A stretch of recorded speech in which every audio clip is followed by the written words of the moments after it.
again, because paragraph 8 really only comes into full clarity when we understand it in terms of that last sentence of paragraph 7.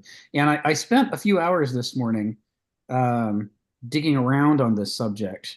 And so I'd actually this week like to go back to that last sentence of paragraph 7 and add some things that I found that might kind of underscore and illuminate it in ways that help to shed light on paragraph 8. This whole issue of self-providence and that Homo sapiens is the animal that lacks self-providence. The other animals are born with it. They're fascinated by the things they need to pay attention to in order to survive. They long to engage in the behaviors, that will allow them to thrive and survive. But we could be into anything. We're just as likely to be into self-destructive things as self-provident things. Our the stupid pet trick of stupid pet trick of Homo sapiens, right?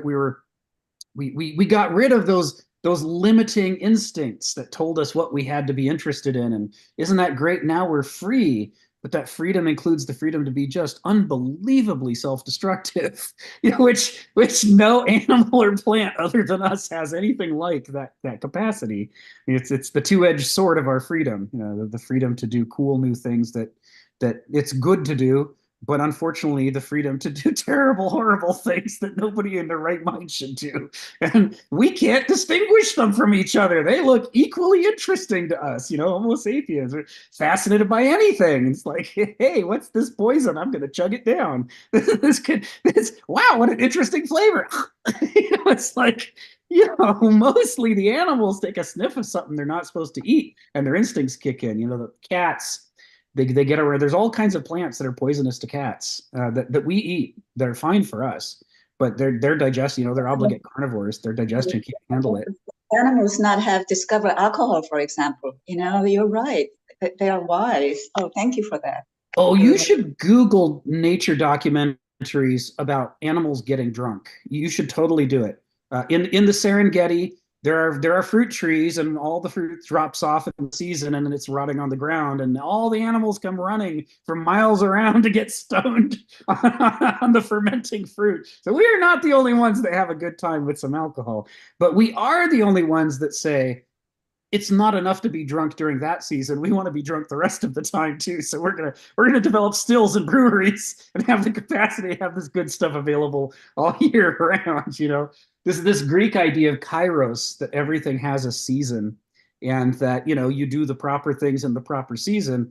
We sort of don't care for that. We want to have oranges in the winter, right? I mean, we want to have light at night. We want to have dark during the day, and if we want it, we want it now. We don't want to adapt ourselves to the seasons. And that's kind of what I mean. It's not that animals won't get drunk, but they're only going to get drunk when nature makes it easy for them. And the rest of the time, they're not going to get drunk. They're not, and they're not going to say that was so much fun. I need to change the entire world and my way of life to ensure that I never spend a moment sober. Right? This is something only a human being would think of. So so this issue of self-providence. I'm going to call on Phil in a second. I see you there. This issue of self-providence is everything to the Greeks. It's so critically important, and it's not well attested in most literature about the Greeks. And the reason is because we're translating their words into our words, and we don't really have words for the things they have words for.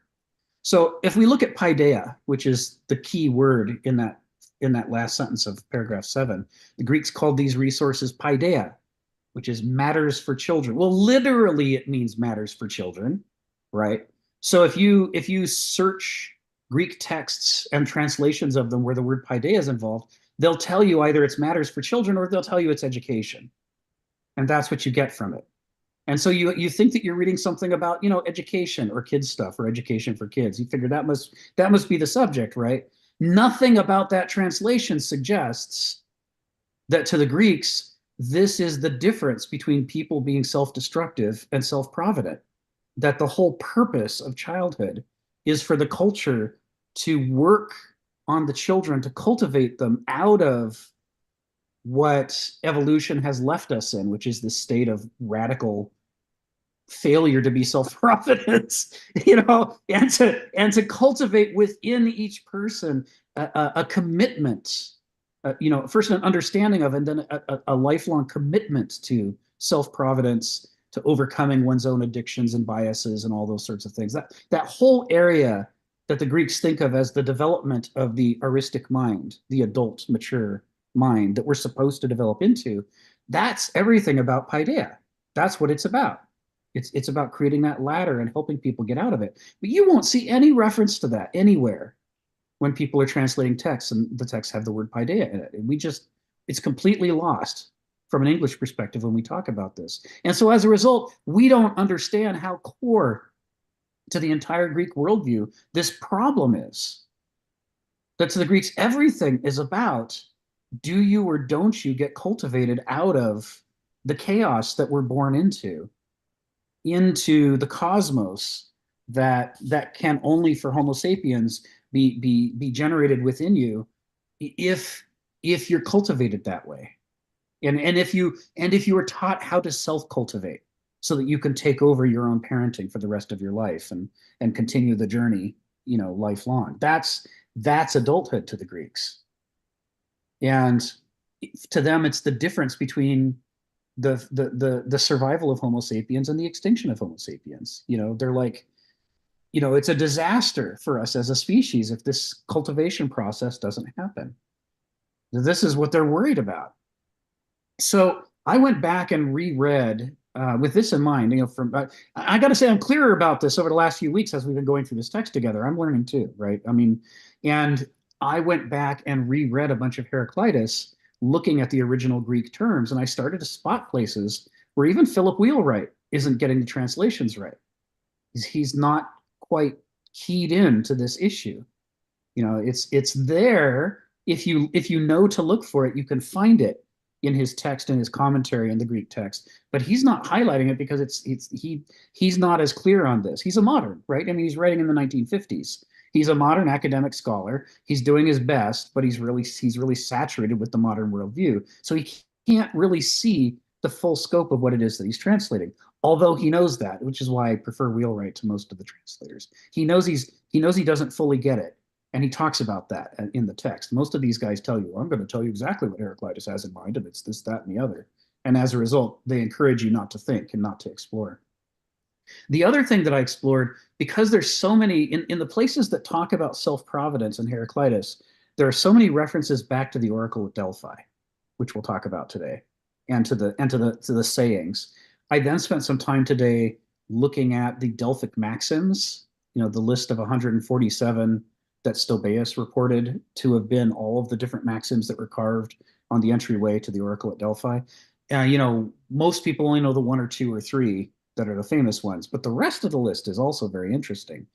And there too, I find that the contemporary translations into English always miss the deeper issue.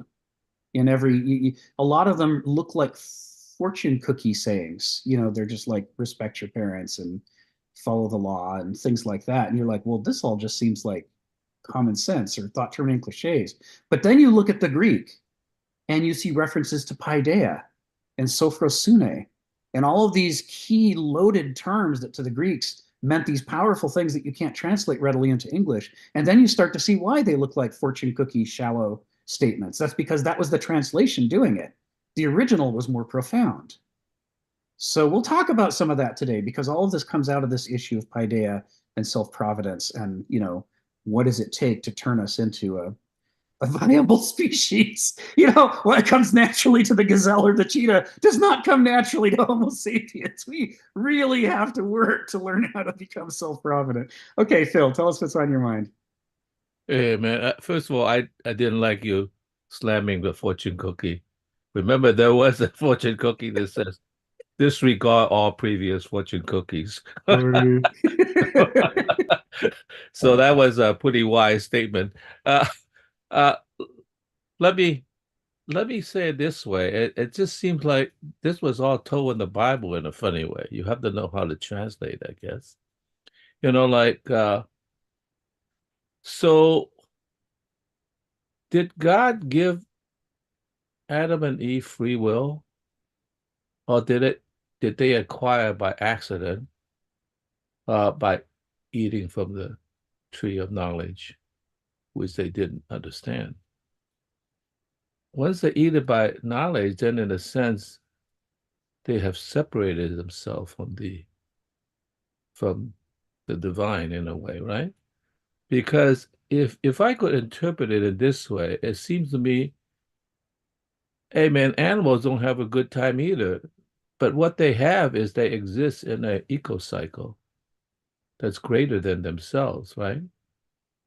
So I guess if you were given your choice in a funny way, would you rather be just in the eco-cycle and just like, hey, no problem, the lion ate me, that's supposed to be the way it is.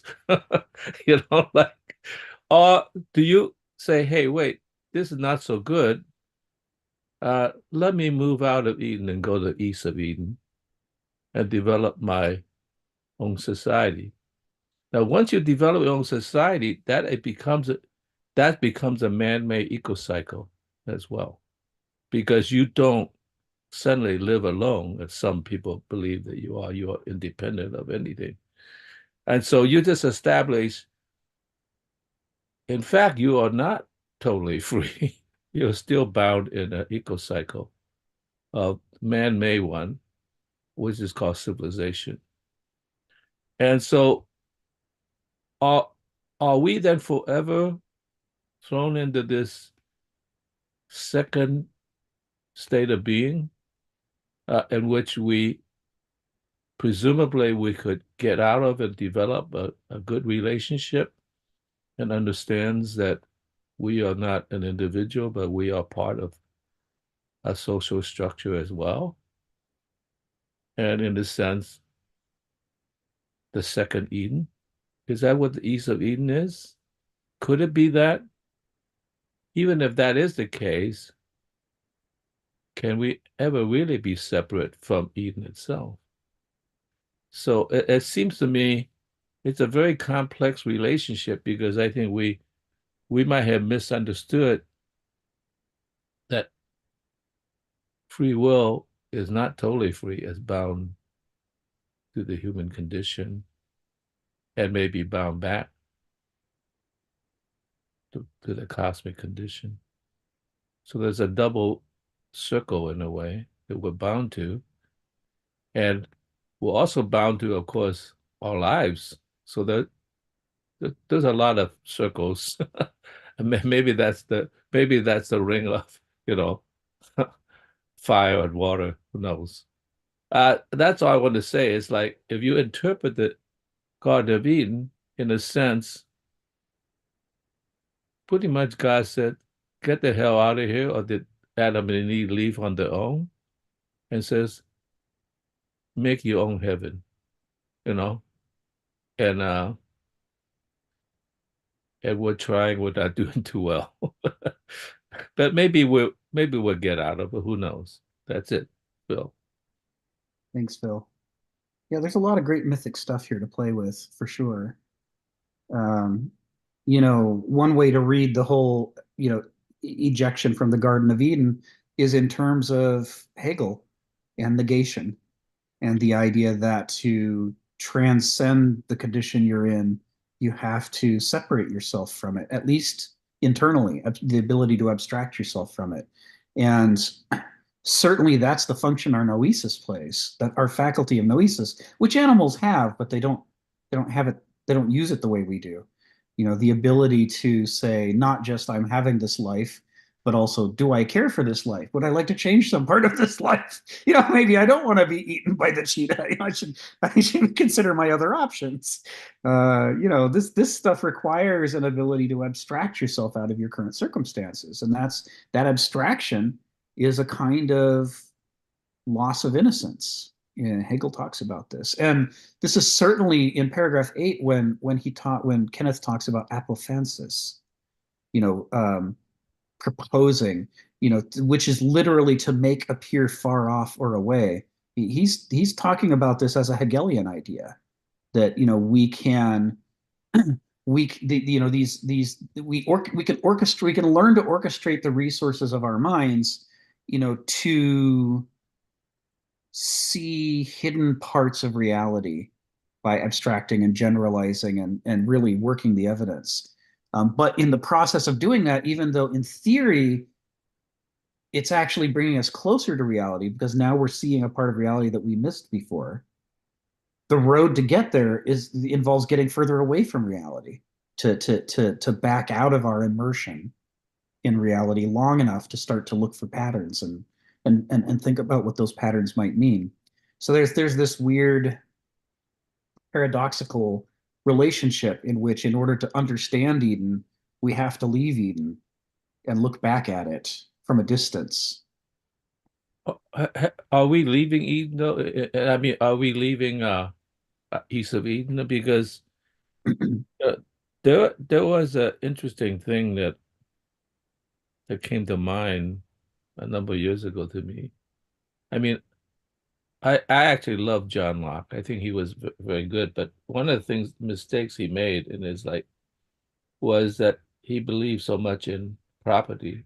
I remember the sort of argument. I don't know if he made it, but somebody in relationship to taking his ideology said, you know, the American Indians, uh, yeah, they live on the land, they live off the land, but they never own the land.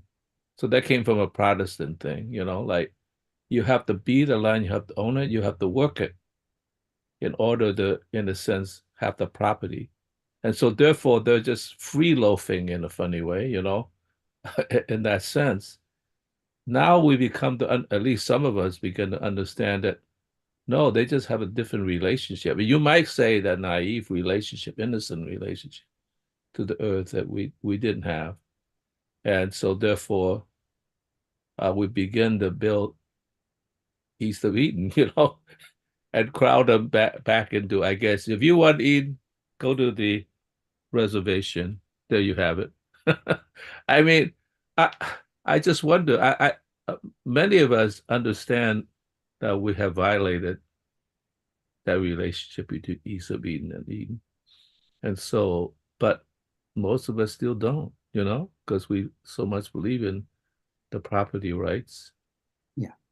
So, in a funny way, that talks about that relationship between, I guess, the noble savage, you know, if you want to call it that way, and the civilized savage that we are. I, I don't know. I'll just leave it there. That's something the fantasy writer Robert E. Howard was one of his major themes in the Conan stories is the barbarian Conan is closer to reality than the civilized people and frankly more ethical. It's like what does civilization exactly consist of? So yeah. So but anyway, for us, the challenge then becomes that if we need to use our noesis to distance ourselves from our experience of life enough to be able to look back on the life and find the patterns that help us to make sense of kind of what's happening in nature at a deeper level. Our problem then becomes we haven't actually separated ourselves. We've only separated our mind a bit. You know what I mean? We're shifting perspectives from the naive gnosis of what we're born into from infancy to kind of a naive noesis in which we're trying to find patterns and follow rules and extract more information from reality than is apparent to us when we're completely immersed in it. But despite the fact that we're separating our brain from it, our bodies are still in it. We're we can lose ourselves in beautiful escapist theories, but we've only lost our mind into the escapism. Our body is still subject to the reality that's happening around us, and this is part of the lack of self-providence of Homo sapiens, is that this noetic tool, which is supposed to help assist us in better understanding reality, can all too often lead us astray into labyrinths of thought that have nothing to do with that are in fact less real than being immersed in reality. This is the hazard of an intellectual, right? I learn all this stuff. This stuff is all cool, and next thing I know, I've drifted off into thinking, that all of life is a hologram, or that there's plenty of other realities, and I can just hop to another reality anytime I want to, and any moment now they're going to cure death, and I'll live forever, and all this stuff is escapist. It whether or not it's true, we don't have any way of knowing whether or not it's true. But what it does do is it distracts us away from the actual problem in front of us, which is a pressing and urgent problem, as the Greeks are always reminding us. So paideia, this issue of what cultivation need and learn, including learning to self-cultivate, has to be done during childhood to allow people to rise up out of these naive states of mind into the more sophisticated allotropic state of mind required to be a mature adult. Once you start looking for these issues of self-providence, you find them everywhere in the Greeks. They're constantly referring to it, but they're referring to it using words we don't have in English, and it gets lost in the translation. I'm going to just drop a few simple examples here. There is, let's start with this one. This is fragment 9 in Wheelwright's Heraclitus, and I'm going to put the English translation first. Fragment 9. Right? It pertains to all men to know themselves and to be temperate. Once you start to look for the keywords, once you accept the idea that English has to be supplemented with some additional specialized vocabulary, and you start to build up your list of specialized vocabulary, you start to spot phrases in translation that suggest that maybe the original was one of those keywords. And know themselves, ding, ding, ding, ding, ding, ding, ding. I mean, that's magic words, right? The Greeks almost never stopped thinking about Gnothi Seauton because it was the first thing. You couldn't even get to the oracle at Delphi without having Gnothi Seauton put in front of you. And you got people like Socrates and Heraclitus and Aristotle relentlessly talking about it. So, it was a major issue. So let's just look for a second at the Greek and see what we're dealing with here. So anthropoisi, that's, people. And then pasimatasti, pertains to all men. And then ginoskein eotos. So this is know thyself, right?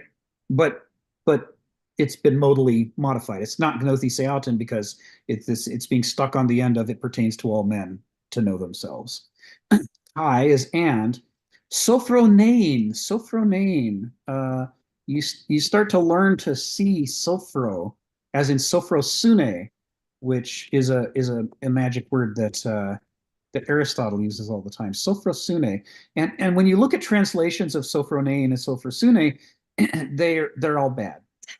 They're all like to be temperate, right? This is Wheelwright trying hard here. He says maybe this is temperance. And he's thinking about it in terms of holding in your animal urges, right? He like all mid 20th century writers, he's got Freud on his mind, right? And so the id, the terrible id that interferes with your logic and prevents you from being a good little Vulcan, you gotta tether those feelings and force them to behave so that you could be rational. This is where we were in the mid 20th century that was as close to wisdom as we could come. But of course, that's not what the Greeks meant at all. By sophrone and sophrosune, they're talking about something more profound than that. It's not just your feelings you're tethering. You're also tethering your ideas and ideologies and logics and systems and laws. I mean, you're tethering all of your innate faculties in order to focus on self-providence. What does it take to do the right thing? All things are done for the sake of some good, as Donald reminds us, Aristotle says. For the sake of some good is the issue, right? Can human beings be cultivated to act for the sake of what is good for them? Or are they going to relentlessly be chasing after novel experiences that make them feel good, or novel ideologies that satisfy their noetic itches? Can they be drawn out of those traps long enough to focus on what is actually self-provident here? That's what sophrosune and sophronein are talking about. So this is talking about, this fragment is then therefore talking about, and of course pertains to, this doesn't translate very well from the Greek either. He's basically saying to be human is to be desperately dependent upon your ability to cultivate two things in yourself. And one is the capacity to know yourself. And the other is the capacity to develop self-providence so that you're acting in the world in ways that are not self-destructive.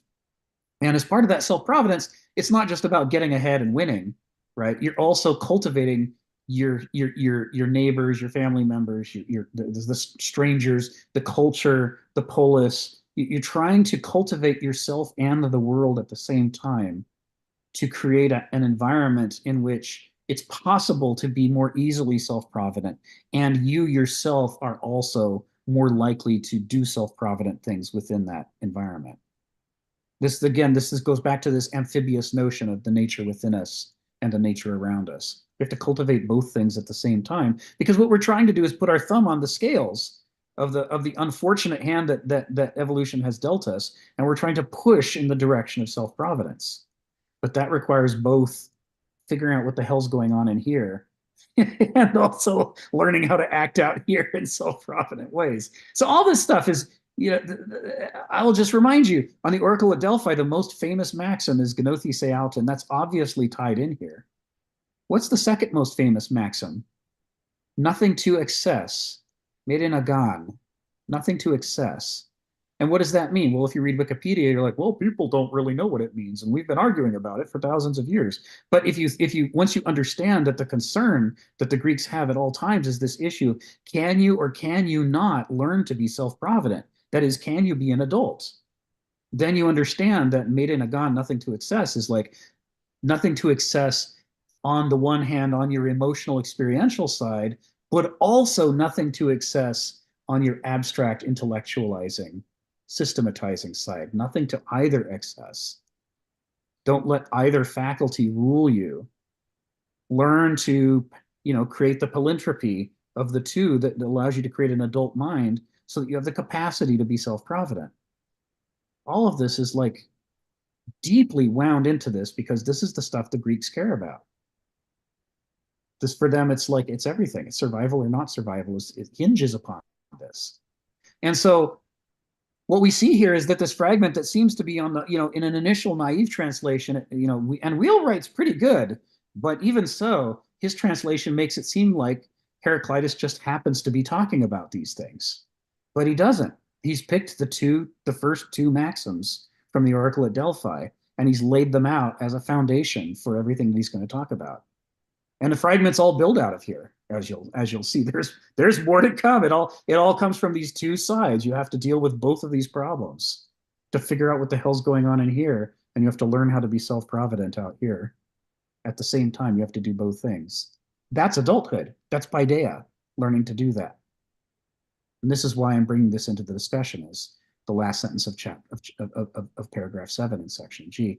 Joe, come off mute and tell us what's on your mind. Yeah, I'm finding this very interesting because I've been in a couple of conversations over the past couple of weeks about, the term desire in general, and it's how limited it actually is compared to, the way we're looking at it and the way it was, essentially being referred to during whether it be the Greek times or even in Sanskrit. So somebody this weekend would mention to me, and I didn't look this up, but desire would then mean, he mentioned, that there wasn't a good translation for the word from Sanskrit to English. And he had mentioned the idea, I want to do this because of this. Like, in other words, that's kind of what it meant. And prior to that, the week before, I even had a conversation about the word desire and how it could be maybe translated as value. And I think that that's an important distinction to be able to make, what it is that you actually value. So it's when you talk about it in those terms, and I kind of referred to this a little bit last week, is that when you're talking about temperance or, being able to know what the right proportion is, it's in proportion to something. It's in proportion to what you value. So it's not just in proportion to your desire. it's in proportion to something much deeper than that. So understanding those distinctions is, and then has the idea of value is something where it includes both your cultural, background, it includes as well as your experience, but it also includes things as to why are you doing it in the first place? So what is truly good and what is worth pursuing? And then there's that idea of self-knowledge that factors in with that as well. So, I mean, understanding, having words that actually capture the concepts in a more I don't know, I don't want to use the word appropriate, but in a more holistic way, I think is essential, because if you think about it, well, I desire this and I shouldn't, and therefore it's that. No, it's a lot deeper than that. It's like, why are you valuing what what you value, and your ability to actually step out of, like you were talking about, step out of the environment that you're actually in and understand like what it might be to be like in a different environment. So this ability to abstract and is based on the idea that not only do you know what you value, but it's you know, is it just cultural meaning, or is it something else? So being able to step outside yourself and to kind of understand another culture's values, and by understanding that, the relationship between the two actually improves, because it's, well, I value this because of this, but now I another culture values this because of this. So at least I have an understanding, and that's a deeper level understanding that allows us to appeal to the higher level ideals that enable us to be, to cooperate. So and so I think that this is and this all comes down to, again, a word. If you just look at it as well, we just desire this. Well, it's a lot deeper than that. What is the fundamental value that you hold, and why do you hold it? And then that involves looking in. So once you look inward and you know yourself, then that allows you to build a relationship with everyone else. So it's the idea of almost like Dante going down to look up. So I think that this is an interesting way of kind of like the importance of capturing the importance of words. Like, we're going inward to go outward. So anyway. Thank you, Joe. Phil, come off mute. Tell us what's on your mind. Yeah, I mean, I'm going to give a personal experience of this, which is important. I generally think of myself as a pretty temperate person. I'm reminded by the quote by Rodney King, who you probably would not consider the smartest guy in the world, but after he was beaten up by the police and the riots began to happen, he was the one that said, "Why is it that we can't all get along?" Right? I mean, that's a pretty deep saying from somebody, you could say, well, he doesn't have it all there, but he does seem to have a grasp of it. I remember once I was rather a little bit late for my appointment, and I was kind of rushing a little bit to go to the appointment, and I'm driving from my home, and it's sort of slightly downhill. The legal limit of that is 35 miles an hour, because it was a semi-residential district, but it was a main road.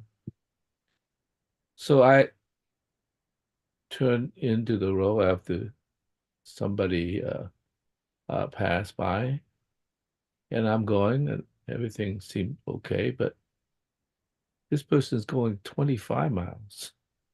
Now, generally speaking, the legal limit is 35, but almost everybody goes above 35, 40, maybe 45. Seems like the average thing. So because I'm a little bit on the rush, I look for an opportunity, and when the opportunity open up, the wider lane, I believe that was already beginning to be a 2-lane thing. So I passed her. Okay. She, I guess, immediately felt offended, like, why is this guy passing me? So she immediately sped up and passed me. And so I thought, I guess the race is on. Okay. So I look for the opportunity to pass her.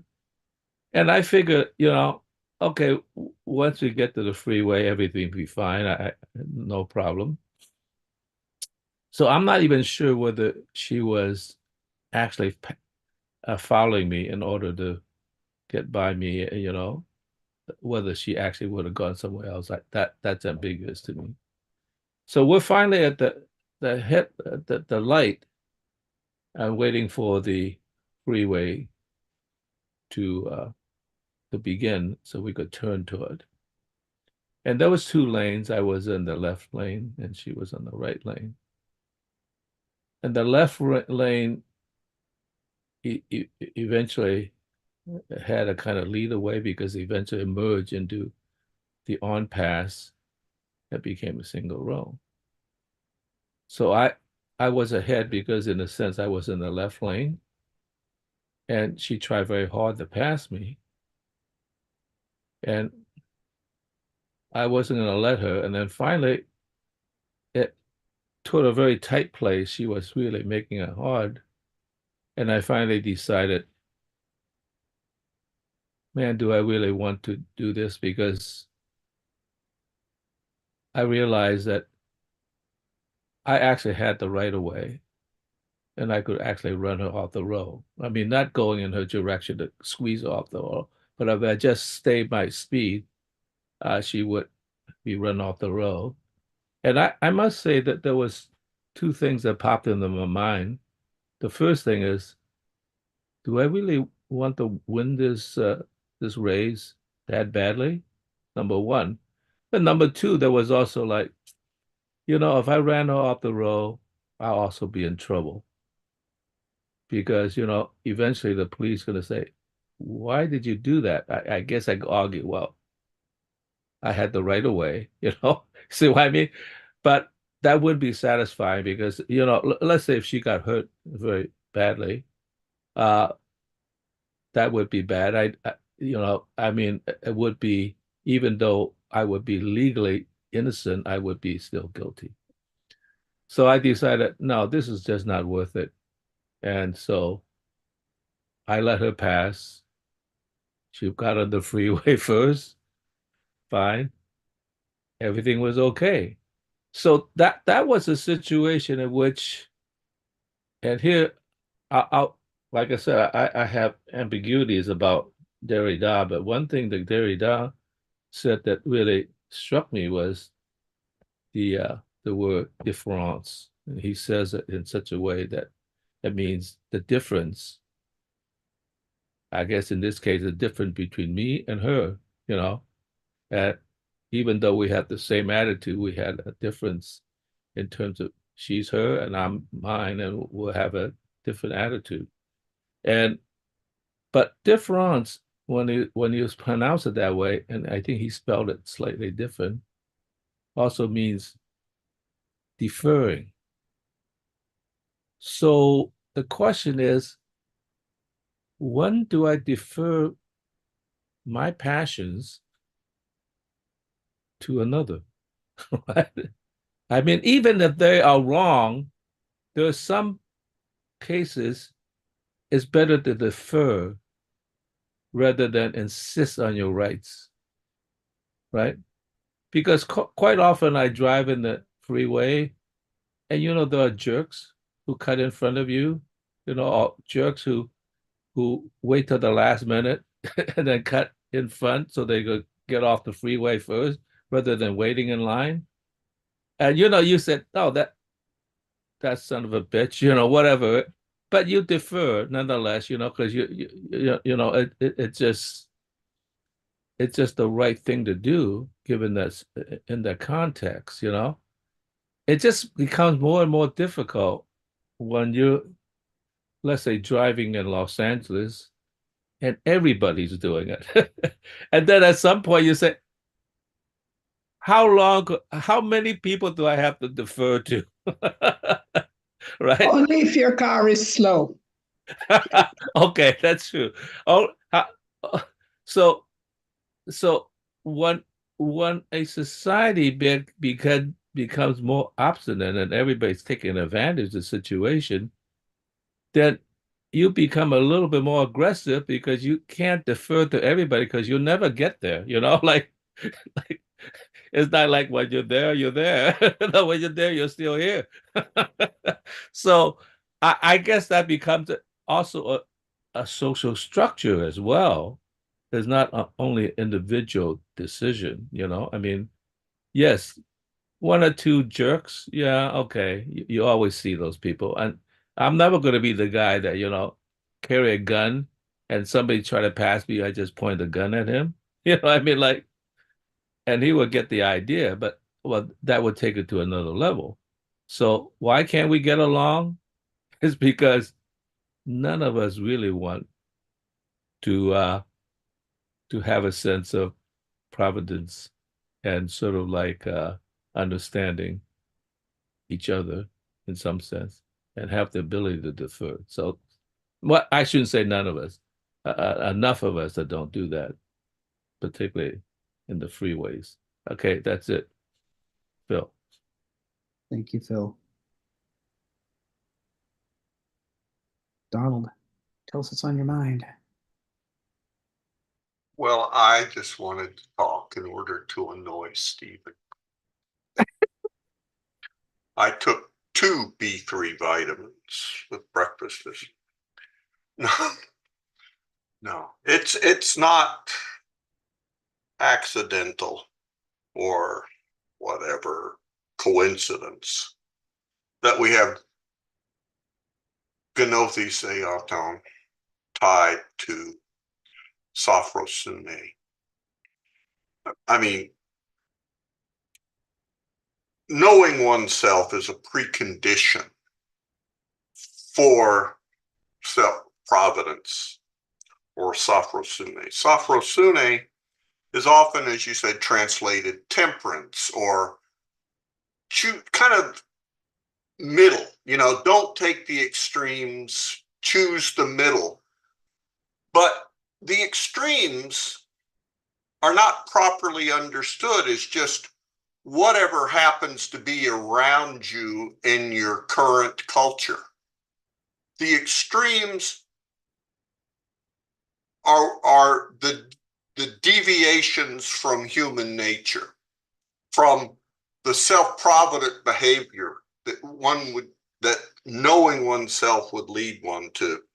And this made me think that paragraph 8 here is a wonderful explanation about we don't find philosophical cheetahs. No animal that is by nature self-provident requires philosophy. Philosophy is necessary for those beings that are not self-provident. Anyway, that annoy you, Stephen? Just anyway, that's enough.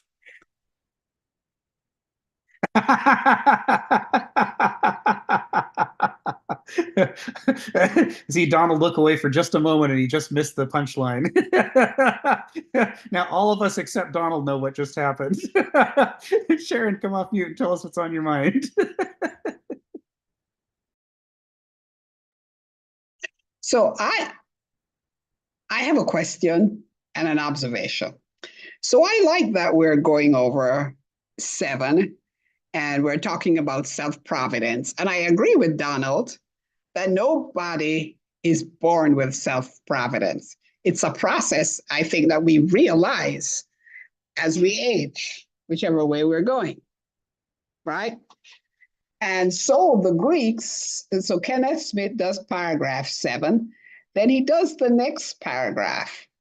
And I think all the sentences leading up to the polis really fascinates me because he talks about the norms of culture, the richness of language and literature, the supple and acute perspectives of politics, of philosophy and politics, and most especially the powers of formal insight that enable one to rise above the psychological morass of emotions to see how others and oneself are thinking and what they're taking for granted. And there's a group of people that I am fascinated with, and those are the Freemasons, because I think they establish a polis, right? The Freemasons were the ones who helped to build all the Gothic cathedrals in Europe. They started in England, right? And then I think they had a small Greek representation, probably, and I looked this up on the Ionian Islands, but they're there. But the principles that we're talking about here is reflected in their society, the way they cared for each other. I mean, I think we still have Freemasons in our society today. A lot of presidents, a lot of people. Beethoven was a Freemason. He belonged to that society. But I like them because I think they have the elements of all of what we're talking about in paragraph 7 and 8. And they certainly were self-provident. It was a closed society, but they had a craft that they practiced, and it was a kind of a brotherhood in which they cared for each other. That's my observation. And I like the Freemasons. I'm fascinated by them because they lock women out.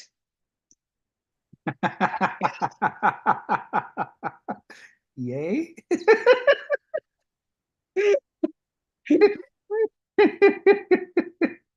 Yeah, they have that idea that is really rare these days, at least in American culture. That terrible word solidarity. And you're like, if you don't stick up for each other, you aren't going to be around very long. So, united we stand, divided we fall thing. We know the saying, but we don't actually act like it most of the time in the modern world. We're too busy trying to pay our bills. And the Freemasons make it a major point to have solidarity and to take care of each other. So certainly the Greeks talk about this a lot too. That Aristotle says it outright. If you find a person who lives all by himself and is claims to be self-sufficient, you're either dealing with a god or some kind of bestial monster, because real people can't live that way. We need each other. And a big part of why we need each other, he says, is to help cultivate the next generation, which is a bigger job than one parent can handle. It takes a lot. It takes a village to raise a child. It takes a lot of people with a shared culture to give the child opportunities to develop their self-providence, their phronesis, their sophrosune. Phronesis. This comes up in Maxim 17 on the Delphic maxims. That's still best documented. Phronesin aske, which they mistranslate as exercise prudence, because they don't know how to translate phronesis. What is it? I don't know. It must be prudence. You ask most English speakers, what is prudence? And they can't define it very clearly. Even the English word, we're sort of like, not being a dummy, not doing reckless things. I don't know. What is it? It's some sort of practical wisdom. And when you see translations of phronesis or of sophrosune, again, they wrestle with that, trying to say it's some sort of practical wisdom. They have to say practical wisdom because in English, people who pursue wisdom are seen as impractical. They're just, weird little people who have their little wisdom hobby, and it doesn't have much to do with real life decisions. And so, but they know that that's not the definition of wisdom from the Greek. And so they throw that adjective practical in front of wisdom to try to gesture in the direction of the almost self-contradictory from a modern perspective concept of a wisdom that's somehow also practical. Sort of, it's a real struggle. You can almost see in these bad translations the struggle against the limitations of their ideology and terminology as they attempt to, at least represent, vaguely correctly what the Greeks might have meant. But of course, what this is really about, again, is self-providence. The phronesen aske is going right to the core of the central problem. If we knew the problem of the human condition the way that the Greeks knew it, we would treat phronesen aske as every bit as important as gnothi seauta. It might be just like the next rung down. It would be something people would say all the time. They would all learn the phrase. They would all talk about it because that's what the Greeks did. They're like, this issue of learning how to be self-provident is everything. And you have to practice it and you have to focus on it. Just like Phil driving in a road rage state, and then his phronesis says, wait a minute, are we acting in a self-provident manner right now? Where are we? And that's the human condition in a nutshell, to suddenly look up in the middle of self-destructive behavior and go, well, I completely lost track of self-providence. What happened? How am I doing these things? When people talk about an alcoholic hitting bottom, where it gets so bad that they look around and they can't deny anymore that they've got a problem, that's that moment that Phil's talking about as a driver. Is that's the alcoholic looks around and goes, what have I been doing? And how is it that until now it didn't occur to me to ask the question, what the hell am I doing? None of this is self-provident. How did I get so far away from self-providence? And of course, the answer is, we're Homo sapiens. Getting far away from self-providence comes naturally to us. You don't see animals and plants and fungi doing this sort of thing. They get a slight deviation and they whip right back. But human beings can go all the way away from self-providence, and only a minority of them will have that aha moment where they look up and go, where the hell am I? This isn't self-providence. What am I doing? It's always a remarkable and admirable thing when a human being actually notices that their self-destructive behavior is nowhere near self-providence. That's to be admired that they noticed, because so many of us don't. That's the hazard of being human, right? Is that we can lose our way so completely. It's not like Little Red Riding Hood decides to wander off the path and she knows she's doing it. It's like she thinks she's on the path and she looks up one day and realizes she's not even on the same continent. How the hell did that happen? Where was she? This is why Heraclitus says, man, people sleepwalk through life. They have, he says, as little regard for what's actually happening around them as if they were asleep. They're basically sleepers. And that's our natural native condition. And that's why we don't have self-providence. We get into our natural state is to be hypnotized by our feelings, experiences, and memories on the one hand, and by our ideologies and logics and laws and systems on the other hand. And either way, we get hypnotized, and it's only now and then we poke our head up and go, wait, what? What the hell? So phronesen aske is the critical piece of, avuncular advice from the Greek deities, which is, if there's anything or anybody in the entire cosmos that needs to focus on self-providence, that would be Homo sapiens. We're the ones with the problem. We should wear it like a badge.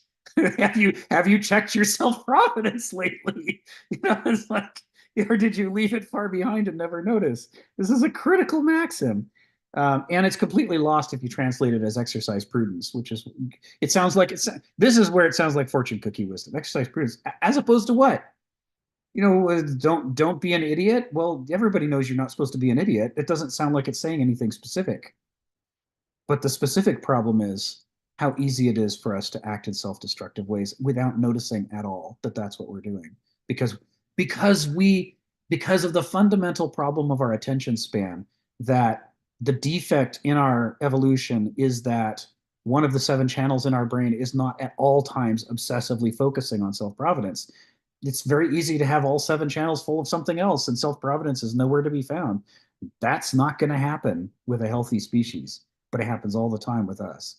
Stephen, what's on your mind? Is it Donald? No. I don't worry about Donald. You always run into people like Donald in life. There's always going to be one. You just have to label it and stick it on the shelf somewhere. Oh, look, it's a Donald. Well, you come across this, saying know thyself. It's not as simple as it looks, does it? Because well, we start out as children, and we're living under the authority of our parents. Our parents are organising things for us. What do I say to my parents when I'm 8 years old? I'm bored. Organise something for me, man. Right. I couldn't even be bothered thinking, well, can I come up with something myself? And now this is a question you got to ask yourself. How much are you the adults and how much are you the child? And well, Kierkegaard makes that point. If you're just living on the level of devotion to pleasuring yourself, it's a question, because he goes up the scale and finally ends up with what he calls a religious level, where you don't just obey authority anymore, you think for yourself. And okay, if you spend every day telling people how great it is when we all obey authority, you must be still living on the level of a child somewhere. It's not a question whether you think, oh, well, yeah, actually authority's right. They've got some good ideas. It's not like you've actually thought it out. And people will say, why are you reading these philosophers when you could be, they don't say it, when you could be living as a happy child, not thinking, going to the shops, buying some nonsense, going home, watching some stuff on TV, and sleeping all your life. Well, the reason I might go out and pick up on some of these big name philosophers, here again, I'm not quite thinking for myself, because I'm seeing what the market is, the philosophical market is recommending. Would you like to try some Nietzsche? Or, well, you might find out why certain philosophers are highly regarded. Now, this is a trick. It's like I like painting pictures. And all right, got this artist come along, Leonardo da Vinci, has suddenly noticed that he's got some ability in painting way beyond yours, and you might think you might want to raise your act a little bit. Or you could be just in the world of happy ignorance. Ignorance is bliss. These philosophers, we do a thing called thinking. Now, the thing about supposedly these big name philosophers is they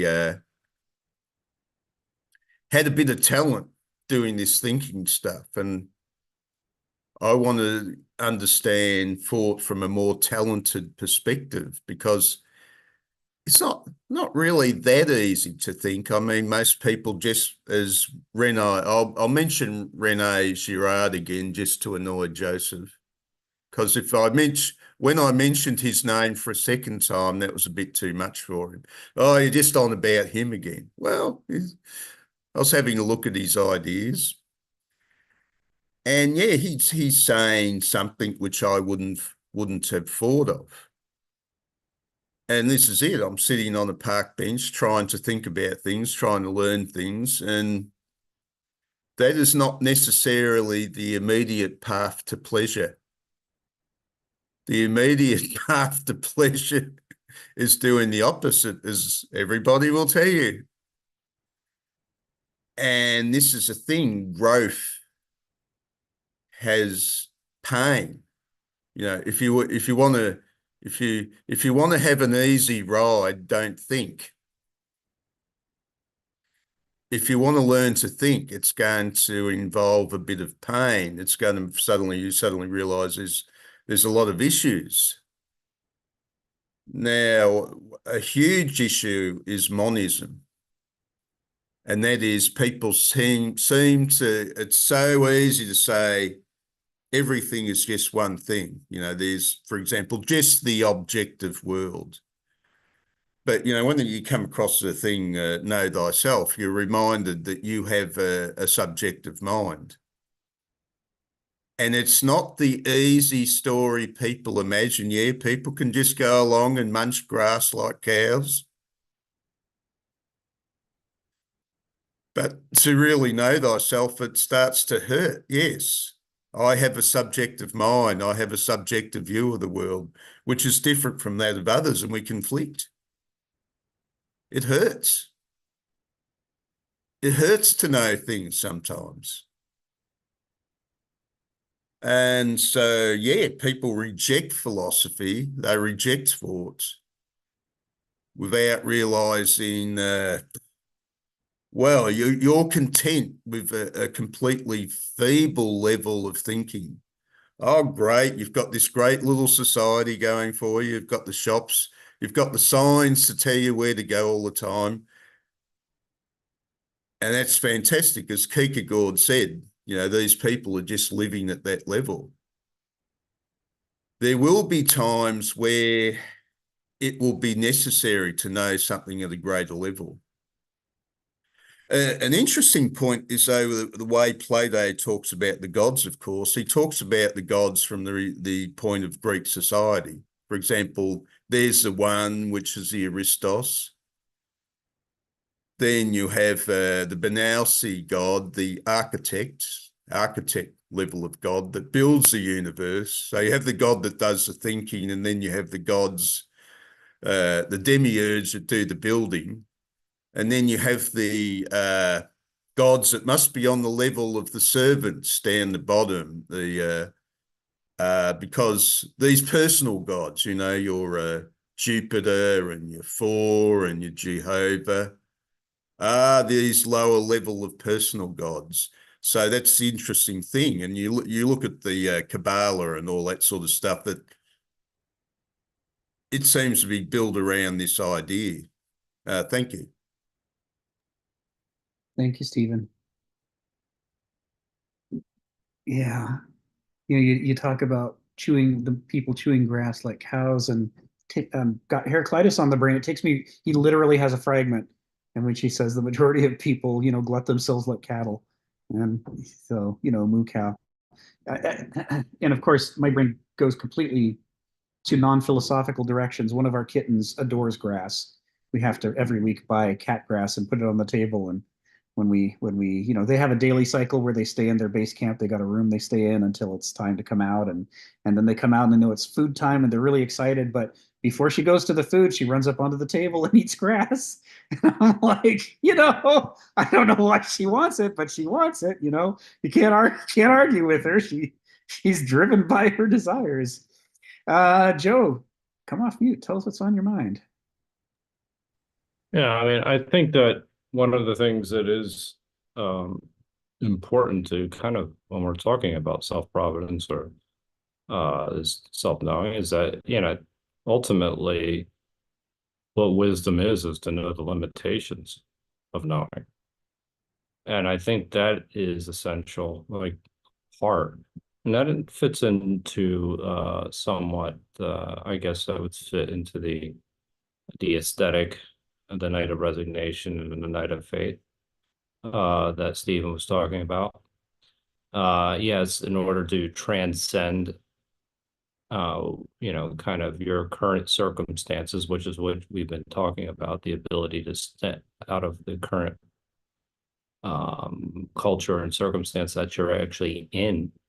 Yeah, you have to have an understanding that that there is a limitation to your knowing, and that is, allows you to actually start to remain open, because something can be true and it can be false, and it's not a complete system that you're looking at.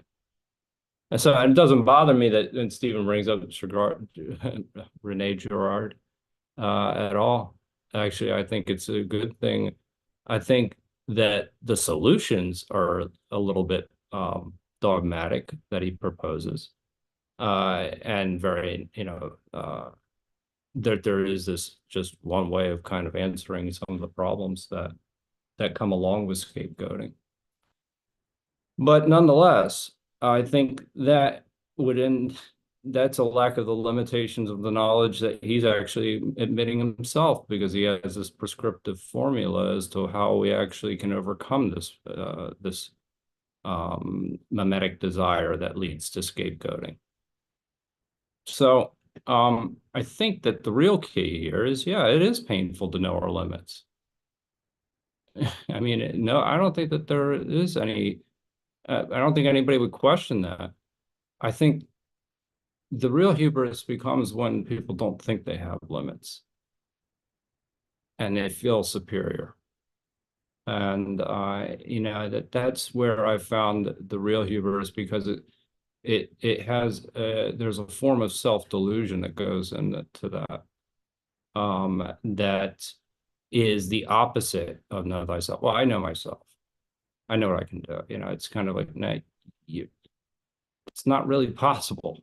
So knowing that allows you to appeal to certain higher level of ideals. And I think that when you know, kind of realize that, that's where things we've talked about, you could, that's wisdom, and that's also a way, the practicality of the wisdom, because you understand a set of principles that you can fall back on. And in a way, that's a faith in a process, in a way. So that would be a Kierkegaard's Night of Faith, in a way. You have faith in the process. So if you're saying that these, you know, something like virtue or, you know, principles or ethics, and you're going to fall back on this process, and because of your understanding that you don't know and you have a limited information, then you know, I think that is I think that that's one of the reasons as to why groups can be united and thrive. But when they get away from that, I think that that's when they think they have the hubris of the answers themselves, is when they actually self-destruct.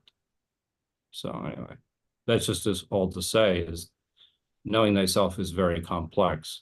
Yeah. And requires humility, and understanding that we don't have a complete system that is, you know, both coherent and consistent. Yeah. Thanks, Joe. Yeah, I think it's telling that despite the fact that Heraclitus takes know thyself so seriously, his response is not that he knows himself. His response is, I've searched myself. But he doesn't imply at all that he's done. He's just saying, I took this advice seriously and I'm working on it, man. What do you want from me? That's one of the ones I really want to take a closer look at translating, to see what the original Greek words were. You know, which word for search is he using here? You know, what connotations does it have? But nevertheless, I've looked enough to see that, you know, he's definitely not saying I already know myself, I'm done. And, you know, he knows better than that. So if we go back, and I'll call on Phil in a second. If we go back to this maxim I posted above, I've only got 2 more bits I want to do before I take us back to the text. I'm still circling that last sentence of paragraph 7. So the punchline here is this issue of maxim 21 off the Delphic maxims says paideas onteko, and it's mistranslated as cling to discipline. They decided paideas is discipline. And it's partially because the modern Greek, paideia has come to carry a connotation of, you know, how you try to teach kids to, you know, to obey and to have discipline and to control themselves. And in so doing the translation that way, they've completely lost the ancient concept, which is all the things we taught you so that you could develop the capacity for and the commitment to self-providence, so that you could carry on throughout the rest of your life, parenting yourself, working on yourself, cultivating yourself to strengthen your drive towards self-providence. Cling to that. right? This goes hand in hand with exercise self-providence above, Maxim 17, which is you can exercise it because we gave you this paideia and you worked through the paideia. And now that you've got it in your grasp, we have to warn you that someday you may be driving down the street like a madman and you may look up and go, the hell am I doing? It's like, put your grip back on your self-providence, brother. This we know. We've been there. It's happened to us before. It's going to happen to us again. It's going to happen to you. Always keep your eye out for, how far out of your grasp. Antecho, the clinging is grasping. Is how far out of your grasp is your self-providence and the skills that you learned to maintain it. Go get those. Hang on to those. Redo those. We do this in traditional Okinawan karate and kobudo. That to be a black belt does not mean that you no longer do the beginner's lessons. It means you do them all the time, every day. That's what it means to be a black belt. You go back to the beginning over and over and over, because it's only by drilling into yourself over and over the core habits of behavior that you're able to do the more advanced things, right? You're teaching your unconscious to take in the lessons so deeply and completely that you don't have to always be consciously focused on those levels. And that frees up your conscious mind to think about the advanced stuff. But it only works if you keep going back to it over and over and working it and keeping it fresh, which is really the opposite of the modern approach to education, where education is a race with a finish line. And once you're done, you're gone. The whole celebration of graduation is, thank God I don't have to think about that stuff anymore. I don't have to do that homework anymore. I don't have to take those tests anymore. I'm done. I can put it behind me. That's the modern approach to education, which is why translating paideia antecho as cling to discipline might be bad. But if they translate it the other way, that people would typically do it, which is cling to your childhood education, moderns would just be like, no. Why would I cling to that? The whole point is to put it behind me. That's what education is for. I'm to move on to the adult world. The whole concept that those things are grounding fundamental generators of the ability to be self-provident is completely missing in all these translations. But of course, this is what Kenneth is alluding to when he's saying that these resources of character are developed in childhood, and then you have to spend the rest of your life re-practicing and refocusing and reminding yourself. So because it's that easy to lose track of. So Phil, come off mute and tell us what's on your mind. Well, first, before I get to my comment, I want to say, Rick, you've been watching too many Karate Kid movies. But you become Mr. Miyagi, and you never really study a kick-ass dojo. I like Mr. Miyagi. Okay, but now let me get to the serious question I want to ask you, but particularly I want to ask Donald because he's a Plato scholar in my mind. It's a very interesting meeting I had because I've been studying with the group Plato's Republic, which most people acknowledge is his most important work, and we're taking it pretty seriously. And there's this guy in there who's a little bit disruptive. I must say, sometimes I agree with him, sometimes I don't. But he almost seemed to have something contrary to say. And I started, not directed at him, but I started a question like, how in the hell can Plato ever really construct this republic when his leading man, whether he's using as a mouthpiece or not, is Socrates, who by his own admission, as well as the Oracle of Delphi says, he's the wisest man, and that's because he knows he doesn't know. Okay?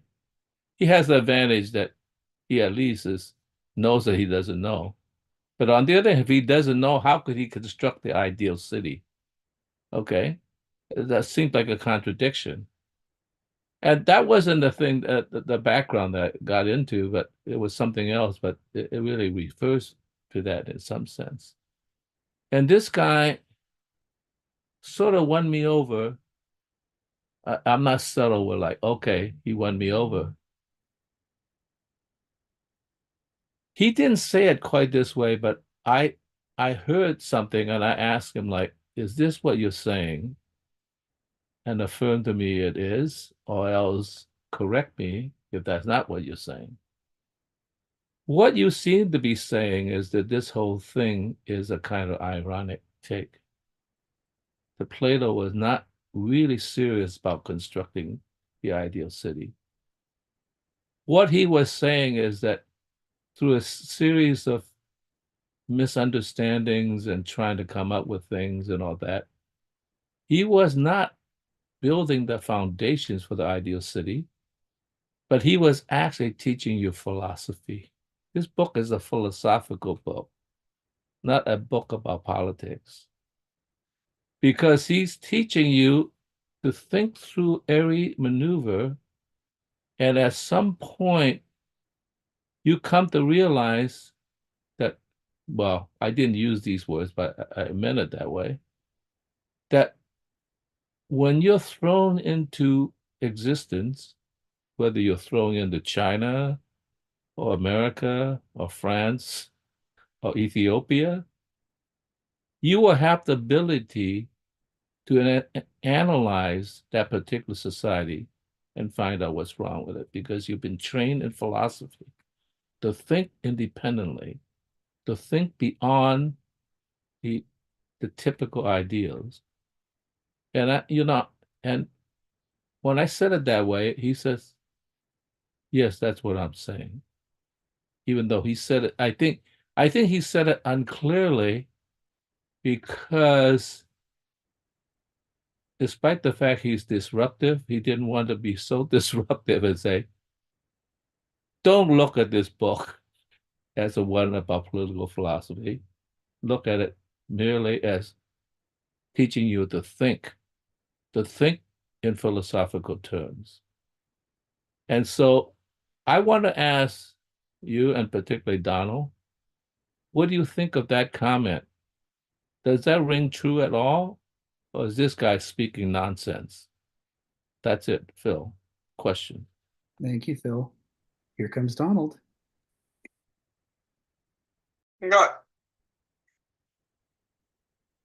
I think he's on to something, because one of the things I think that comes out of studying the Republic is that you're certainly able to judge the justice of the society, of the polis you live in, better.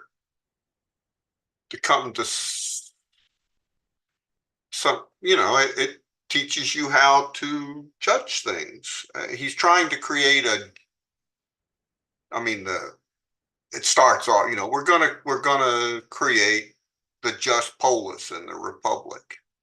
And maybe whether that's successful or not, and I'm not, I think I said last week, I don't think it really is, but I think it does bring up all the criteria by which one can come to a connoisseurial judgment about the justice of the society you live in. So I think the guy and Phil's phrasing of it are pretty dead on.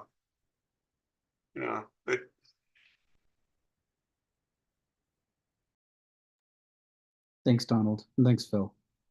Yeah, I take it that way too. So let's do the last of these fragments I have planned for that actually relates to what we're saying. It does. Yeah. So let's do the last of these fragments that I have in mind from Heraclitus. I was only going to do the two maxims today, but you'll see if you follow the link to the Delphic maxims and you just slow down and look at the Greek and just think about the words we've been talking about for the last 3 years on these seminars. You're going to spot some words that are conjugations or modal derivations of the words that we've been talking about. And when you look at the English translation, you're going to see it's completely missing. All the nuance, all the implications, all the importance, the values, and the larger framework of meaning around those words is completely absent from the English translations. So But I'm just going to leave you with those two there. That's enough to show the example. You can see critically important things there. I'm going to come back and do just a second fragment today. I did fragment 9 before. I'm going to do fragment 10 now. And that's how Wheelwright translates it. And the actual Greek is this. And that's first 3 words, sophro, nein, arete, megiste. Sophronein arete megiste. Well, we recognize some of those words, don't we? Sophronein, this is what we've been taught. This is the self-providence. That's that thing we can't translate very clearly into English. And megiste is like mega, it's the greatest, right? That's where he's saying is the greatest. But what about virtue? Arete. Arete and virtue don't really mean the same thing. Our concept of virtue has been filtered through 1,000 years of medievalism, followed by 500 years of modernism. It's like completely shed almost all of its original connotation. And even if you study the Roman concept of virtue, which is broader than the Christian concept, it includes virtues as in what are the good parts of, the virtues of vitamin C, what are its virtues? It includes that concept, but it still doesn't really get you to the original Greek concept of arete. The cheetah's speed is his arete. It is his special thing that he does better than anyone else, that he cultivates in himself, and that he wants to do and needs to do because he does it better than anyone, and he takes joy in doing it. He's got a feedback loop that drives him into doing it. So it's somewhere between astonishingly great capacity and an astonishingly great accomplishment when you consider it from the paideia perspective, that our aretes don't naturally bloom in us the way that they naturally bloom in animals. They can too easily be suppressed, and they kind of need some help. They need some cultivation to bring them to flower. But there is a teleology there. I mean, it is our character. The arete comes from our character, and our character wants to make us, maybe it's an anesthesiologist, maybe it's an artist, wants to make us express this thing in ourselves that's going to develop into this arete. So there's these complex relationships. You can almost more clearly, once you have the context, you can almost more clearly translate this as self-providence is the greatest arete. And when you consider all the other aretes that human beings can have and that human beings admire, you look at the Olympics, how high can you jump? How fast can you run? You can look at the ancient Olympics, how magnificent and revelatory a tragic play can you compose to help save civilization by reminding us of what's important. You think about all the possible aretes that there are, and Heraclitus is making a bold claim here, because he's saying that is all second rate. Self-providence is the greatest. For human beings, self-providence is the thing that we are desperately lacking, that endangers us, existentially endangers us, its absence. And so we're fixing that absence and cultivating that capacity is the single most important thing and the greatest achievement. And this is, of course, what paideia is about. It's learning how to do that, learning how to develop self-providence.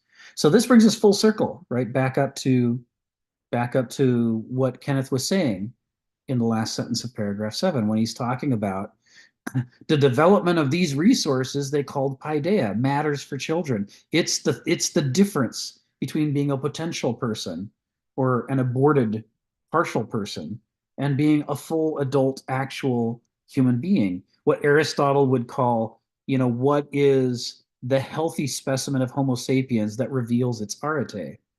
That's what paideia would let us develop into.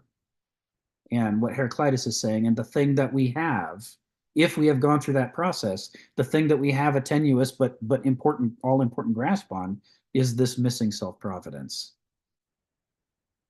This is, taking, Heraclitus doesn't mince words, and he doesn't throw words around lightly. This is a man who said as little as he could. And, there he has in 3 words another one of these amazing things like ethos anthropoi daimon or phusis cryptus thai phile. He's striving to achieve the terseness of Thales and the other 7 sages who wrote the original sayings on the Delphic maxims. He's trying to hit that level of density of meaning, and he's got it here, but it's lost on us. even in a translation as careful and considerate and well-meaning as Wheel writes, to be temperate is the greatest virtue doesn't even come close to the power of sophronein arete megiste. He's basically talking about how all of human society needs to be structured, and the life cycles of he's talking about the life cycles a human being goes through in the process of maturation. He's talking about the relationship between the one and the many. Why do we need the many? We can't, because we can't produce the one without the many. I mean, there's a lot of stuff here. And of course, free will and determinism is all tied up in this too. And you don't even have free will unless you have developed the capacity to identify what's self-provident for you. If you can't distinguish self-destructive from self-provident, you can call what you have freedom, but nobody sane would call it that.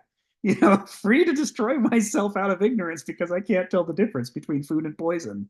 That's the kind of freedom you have without self-providence. So all this stuff is tied up in this. Anyway, so the rest of it is equally good. Some other time we'll take the other path down wisdom, but you can see that what he's doing here is he's laying out the dialectic between wisdom and self-providence and talking about their relationship to each other.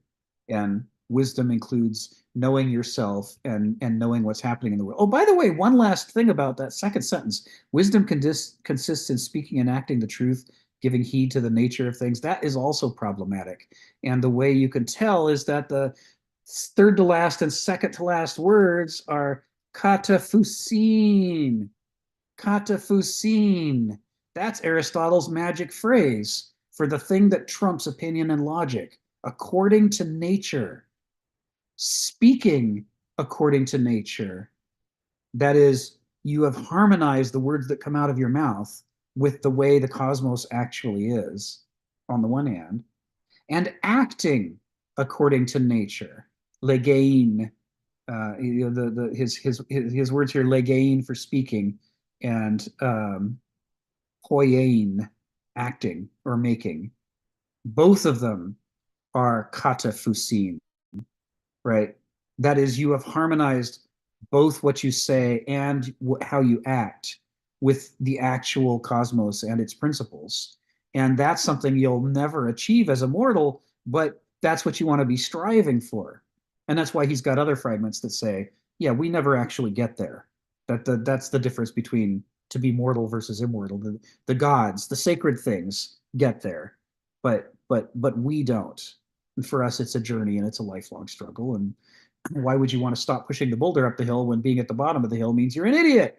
You're self-destructive and you don't know what's what, and everything that you do is sleepwalking. Of course we want to push the boulder up the hill. Every inch that we push that boulder up the hill gets us a little further away from the benighted state that comes naturally to us. So I think that too is lost. Saying giving heed to the nature of things doesn't come close to the power of Aristotle's kataphusin. Kataphusin, according to nature, means that you're harmonizing how you're speaking and how you're acting with the hidden harmony of the cosmos, which is a much deeper thing than just, oh, look, that's nature. That's how things are. So come off mute, Phil, and tell us what's on your mind. And then I can take us back to the text. This was the circle I wanted to take us on today. Yeah, I have a question about arete. Not that I don't believe in it. I actually do believe in it quite a lot. But if you focus, in a sense, entirely on arete, then I wonder whether that's not the world of appearances as well as against the realities. Now, I realize that the Greeks did not understand or have any notions of evolution. But we know that something could have a lot of arete in the particular time period that it lives in.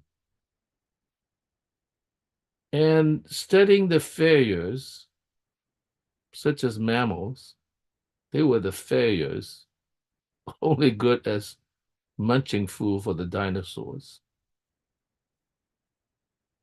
Without understanding that those are not failures, but they are actually potentialities for a greater sustainability than arete.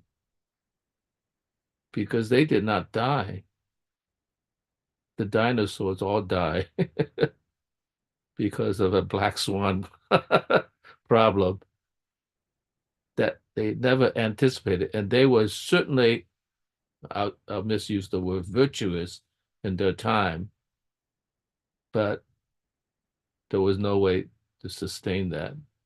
And if nature had a greater circle, then those very things that are in the minority, let's put it that's the wrong word, but the minority that survive is what sustain living substances. Right. So maybe they have missed the boat by not understanding that those that lack virtue may somehow have a hidden virtue that we do not know. So I wonder whether they put a little too much on that rather than say, maybe we should study some of those, quote, failures, and I'll put those in air quotes. And that's an important aspect of wisdom and understanding as well. Yes. Just a question. Oh, that's right on. And that's what he talks about in the first sentence of chapter 8, when he says, you know, that the paideia, the resources of character that need to be developed, and they include the norms of the culture, the riches of language and literature, the subtle and acute perspectives of philosophy and politics, and most especially the powers of formal insight that enable one to rise above the psychological morass of emotions. And then parenthetically, we have to restore the missing words that Kenneth would normally have put there, which is as well as rising above the suffocating envelopes of ideologies and systems that think for us, to see how others and oneself are thinking and what they are taking for granted. That's the punchline of that sentence. We got to learn to critique the way that we see the world and evaluate the world. We have to learn to critique what it is that we think is important. Because we think it's about winners and losers, then we think that the center of the bell curve is the important part because they're the winners who are thriving. And then we think that the diverse misfits around the edge are the unimportant part. And in that, we are failing to understand that that is both true and false. It's true for the current circumstances, but it's not true for the circumstances that will eventually arise when the black swan event comes along, that the center of the bell curve can't handle. And then one or more of the misfits will be the one that rises. And so the fact that we value the here and the now, and that we think in terms of the law of the excluded middle, we want things to be, you know, winners versus losers and complete separation. The fact that we have this monist obsession with purity, we want to purify ourselves. We think that contamination makes us sick. And so we want to get rid of the misfits. And if we get rid of the misfits, we think we'll be stronger. But of course, what we're setting ourselves up for is extinction, you know, in response to the black swan event. It's learning to see that, to see the difference between what we think is important and what's actually important is what he's talking about here in the second half of this sentence. These are the capabilities of the adult human mind that we so desperately need, the ability to look beyond the moment and see the bigger picture. By the way, they're all black swans. There Yes. weren't black swans until they went to Australia. Yeah, Stephen knows all about that because Australia has the black swans that we used to use as our saying of something that obviously doesn't exist. It's like they get to Australia, they're like, oh, well, that saying's going to have to go because behold, a black swan.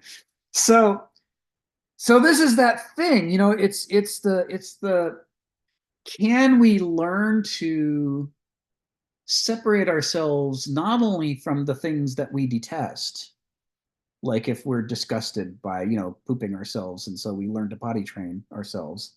That's, fine. That's well and good. And likewise, we learn to stay away from ideas that we don't like and opinions that we don't like.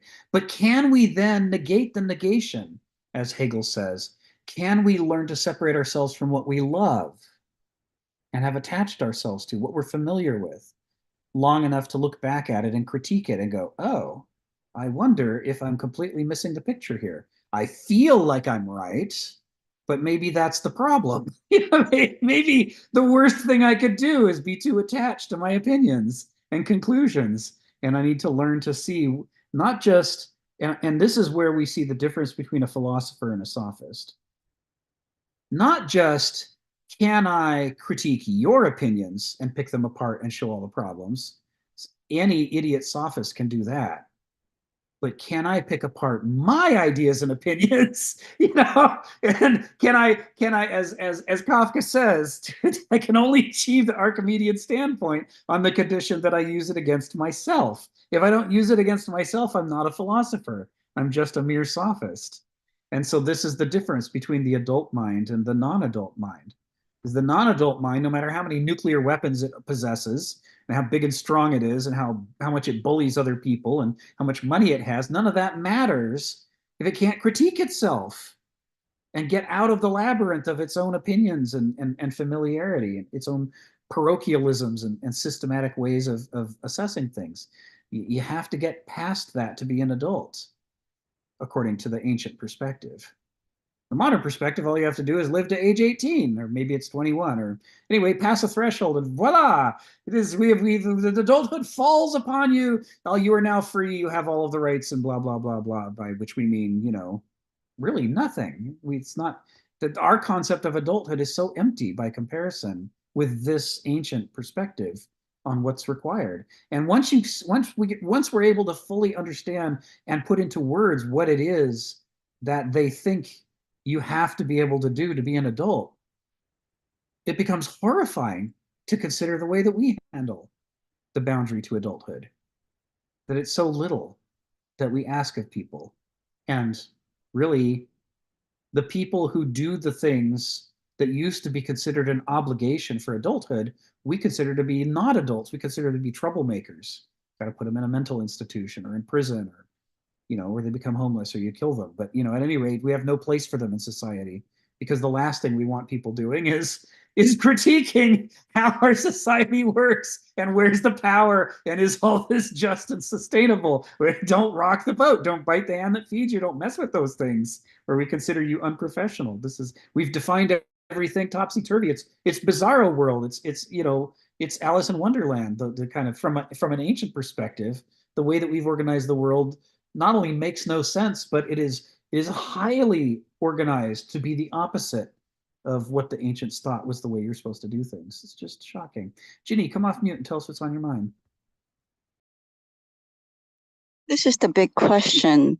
How do we get the T supporters to come to your meetings so they'll have a better self-providence? That's my big problem.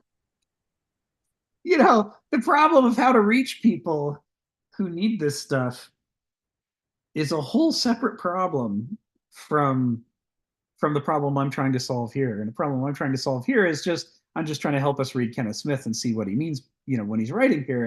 And that's for people who want to understand what Kenneth Smith is saying. It's only taken us years to get through this much of the text and get to the point where we're starting to see that when he uses these phrases like paideia or formal insight, that what is he actually talking about? It's hard, right? This is a lot of work.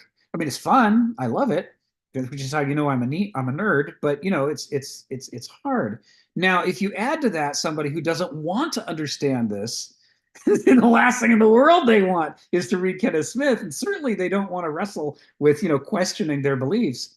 Well, I have no idea how you reach somebody like that. I mean, you guys are sweeties. It's easy to reach you by comparison with what we need, which is how do you reach all the people who have power and money and so on? And the answer is, I don't know, man. I don't know how to reach them.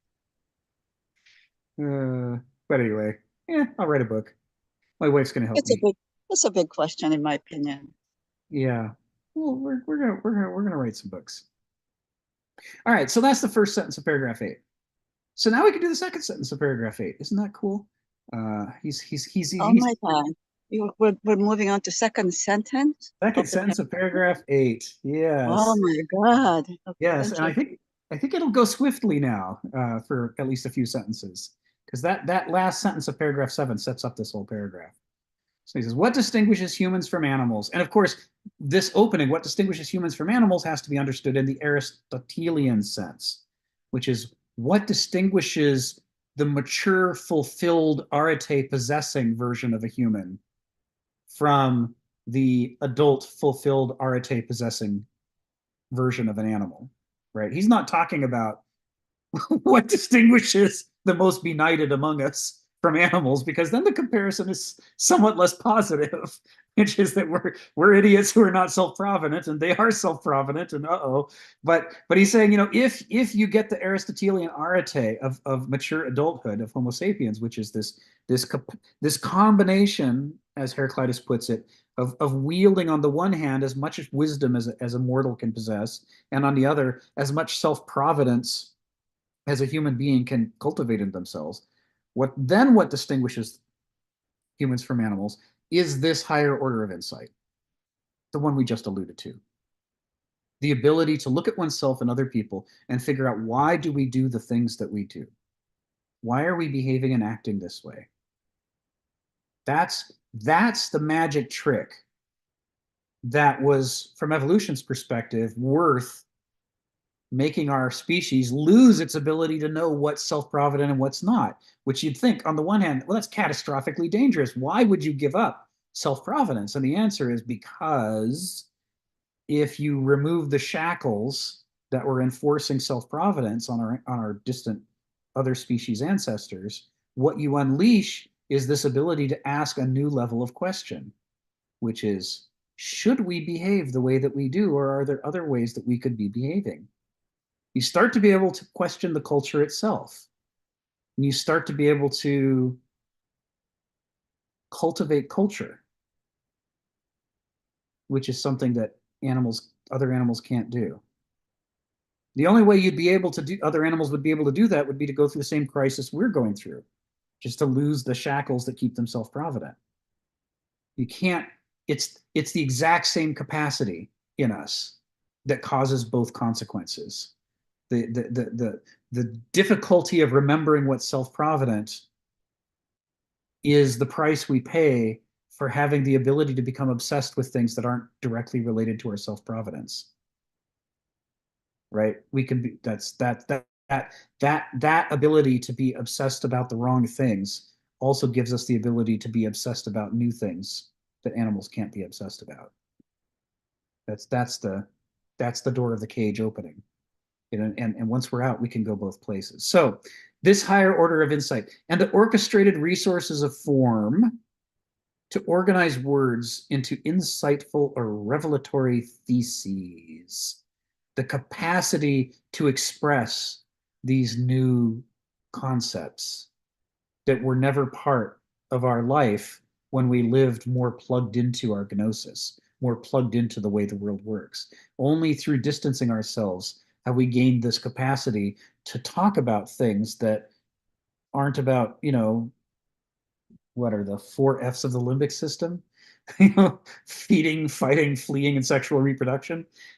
So we could talk about things that aren't those 4 things, because we can be obsessed enough about things that aren't those 4 things, because we have the capacity to be, obsessed about Pokemon trading cards, or obsessed about Speed Racer cartoons of the 1960s, or, obsessed about what does Kenneth Smith mean in paragraph 8? I mean, this ability to attach our enthusiasms, and thus our attention to crazy, crazy things from an animal's perspective gives us the ability to then struggle to figure out how to express them, how to essentially mimesis, in language, in an abstract form, we're mimicking a part of the world. And if we can learn to see the deeper patterns, the invisible parts of the world, then we can learn to mimic invisible things by developing words to talk about things that nobody can see or touch, such as apophansis or sophrosune or, and arete, any of these other things, right? Apophansis or proposing is literally to make appear far off or away, to gain distance or perspective on a subject. Because when you're too close to it, you can't see the whole thing. You have to be able to separate yourself from it and look back from a distance. Kierkegaard, life has to be lived forward, but it can only be understood backward. This is all talking about this issue of apophansis. So what distinguishes humans from animals is this higher order of insight and the orchestrated resources of form to organize words into insightful or revelatory theses, and to organize actions and policies into a coherent political holon, a whole organism, ultimately the very political sanity of a polis. So this takes us back to that Heraclitus quote. Wisdom consists in speaking, legein, right? That's the orchestrated resources of form to organize words into insightful or revelatory theses, and acting. That's to organize actions and policies. There is a direct relationship between this sentence and fragment 10. This is why I took our little field trip today. And of course, all this ties back to paideia, which teaches us how to do these things. So it's through paideia, which moderns don't have, but the ancients tried to provide. It's through paideia that we develop those resources of form that allow us to change the way we speak and change the way we act in order to be able to think about and refer to the hidden, invisible things that matter, and then to organize our actions not only as individuals, but as a group, coordinating through speech, persuasion, patho, so that as a group, we can act in a self-provident way, not just as individuals. And this was the whole point of the polis. And this is why the Greeks were obsessed with the polis. It's like, this is the manifest outward form of us succeeding at paideia and learning to act in a self-provident way that goes beyond our immediate animal appetites or our immediate ridiculous ideologies, to be able to figure out what the right thing to do is and get us all to do it together. That's what he's talking about here. Questions, comments, or concerns about this before I move on to the next sentence?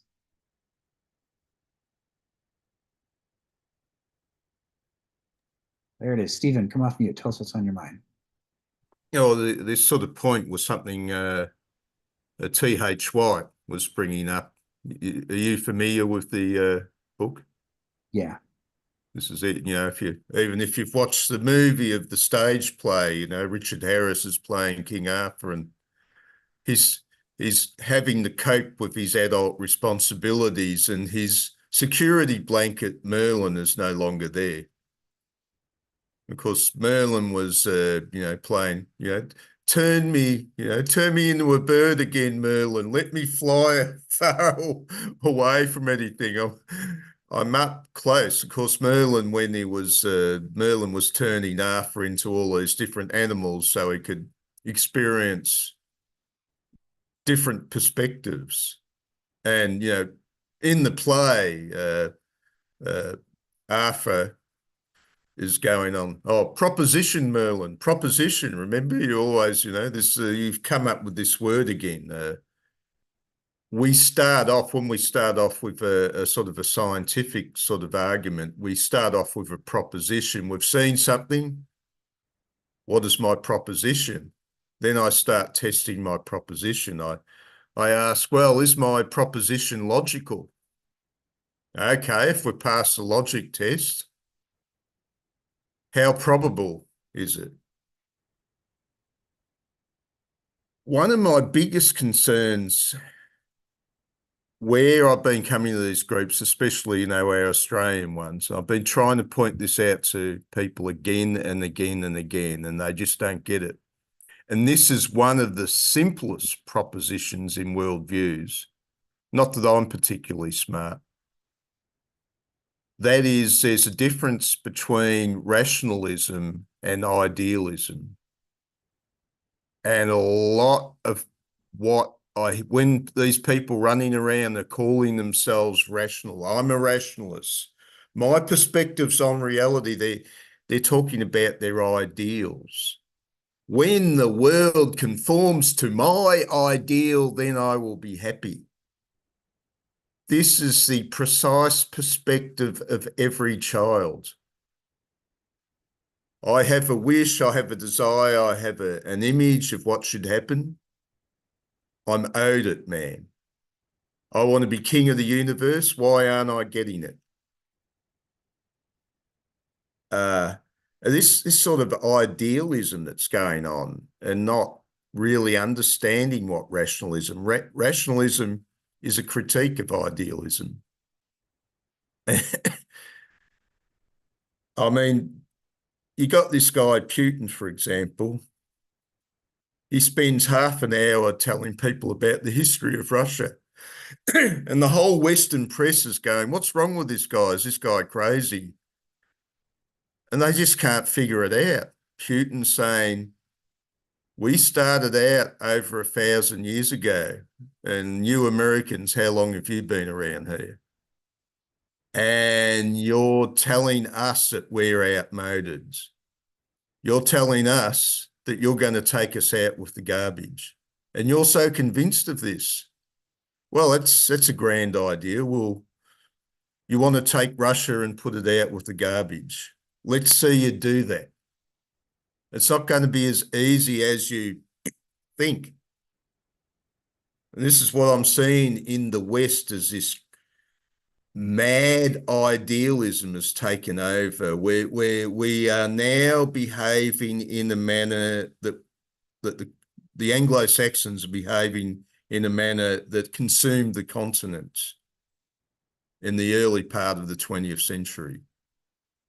The Germans got this crazy idea that they were masters of the universe. They actually tried to do it and actually sort of almost succeeded, actually, but just didn't quite make it. But we really need, I think it's a really important thing to distinguish between idealism and rationalism. And this is one of the simplest perspectives.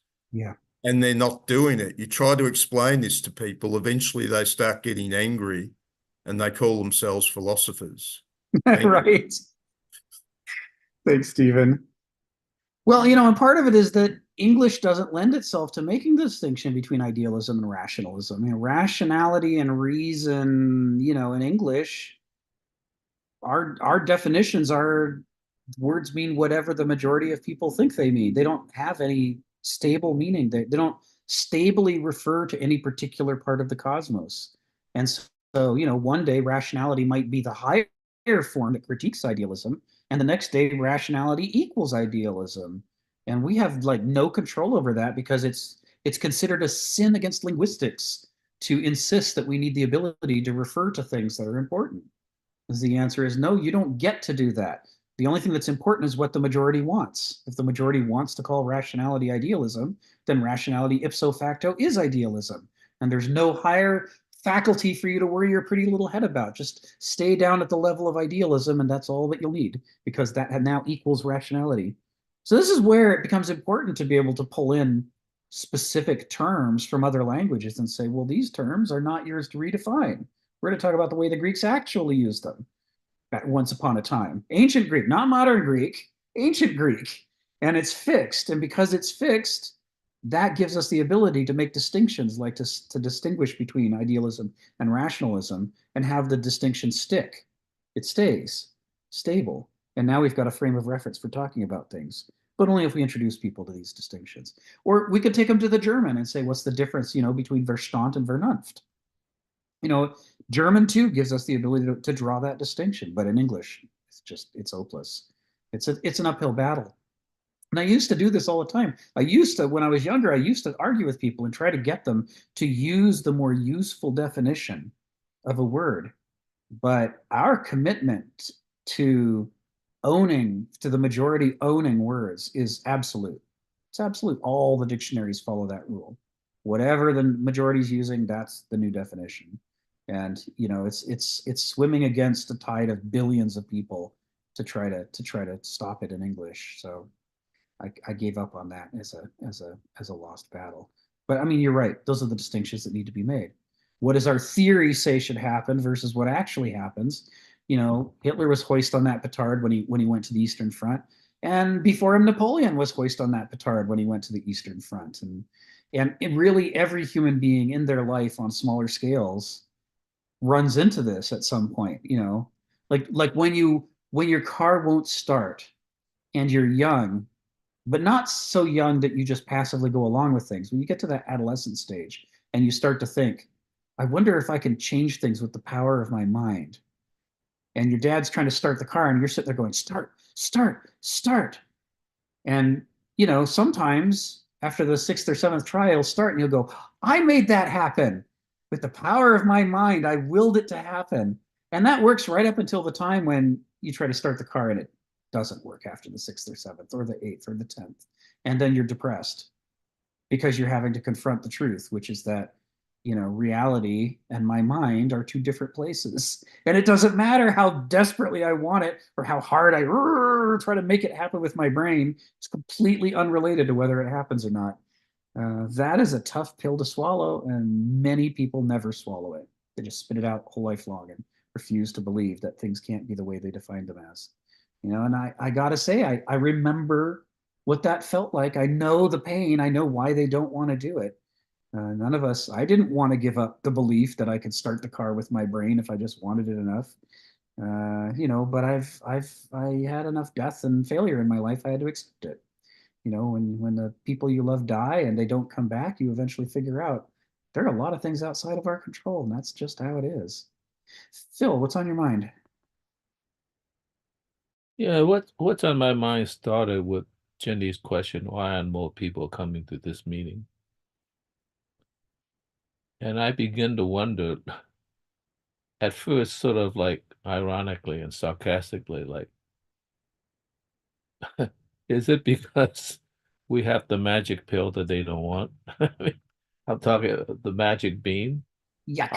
Are we not ourselves living in a magical universe? I mean, I come to this because there's something that seemed compelling to me. I didn't come to it because I hated this, right? Like I'm going to put myself through some torture to learn something new.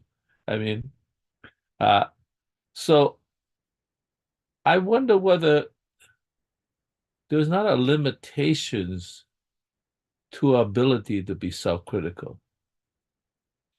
I mean, literally, I just mean that, let's say if you're totally self-critical in every aspect, you end up, in a sense, being a skeptic and negating everything.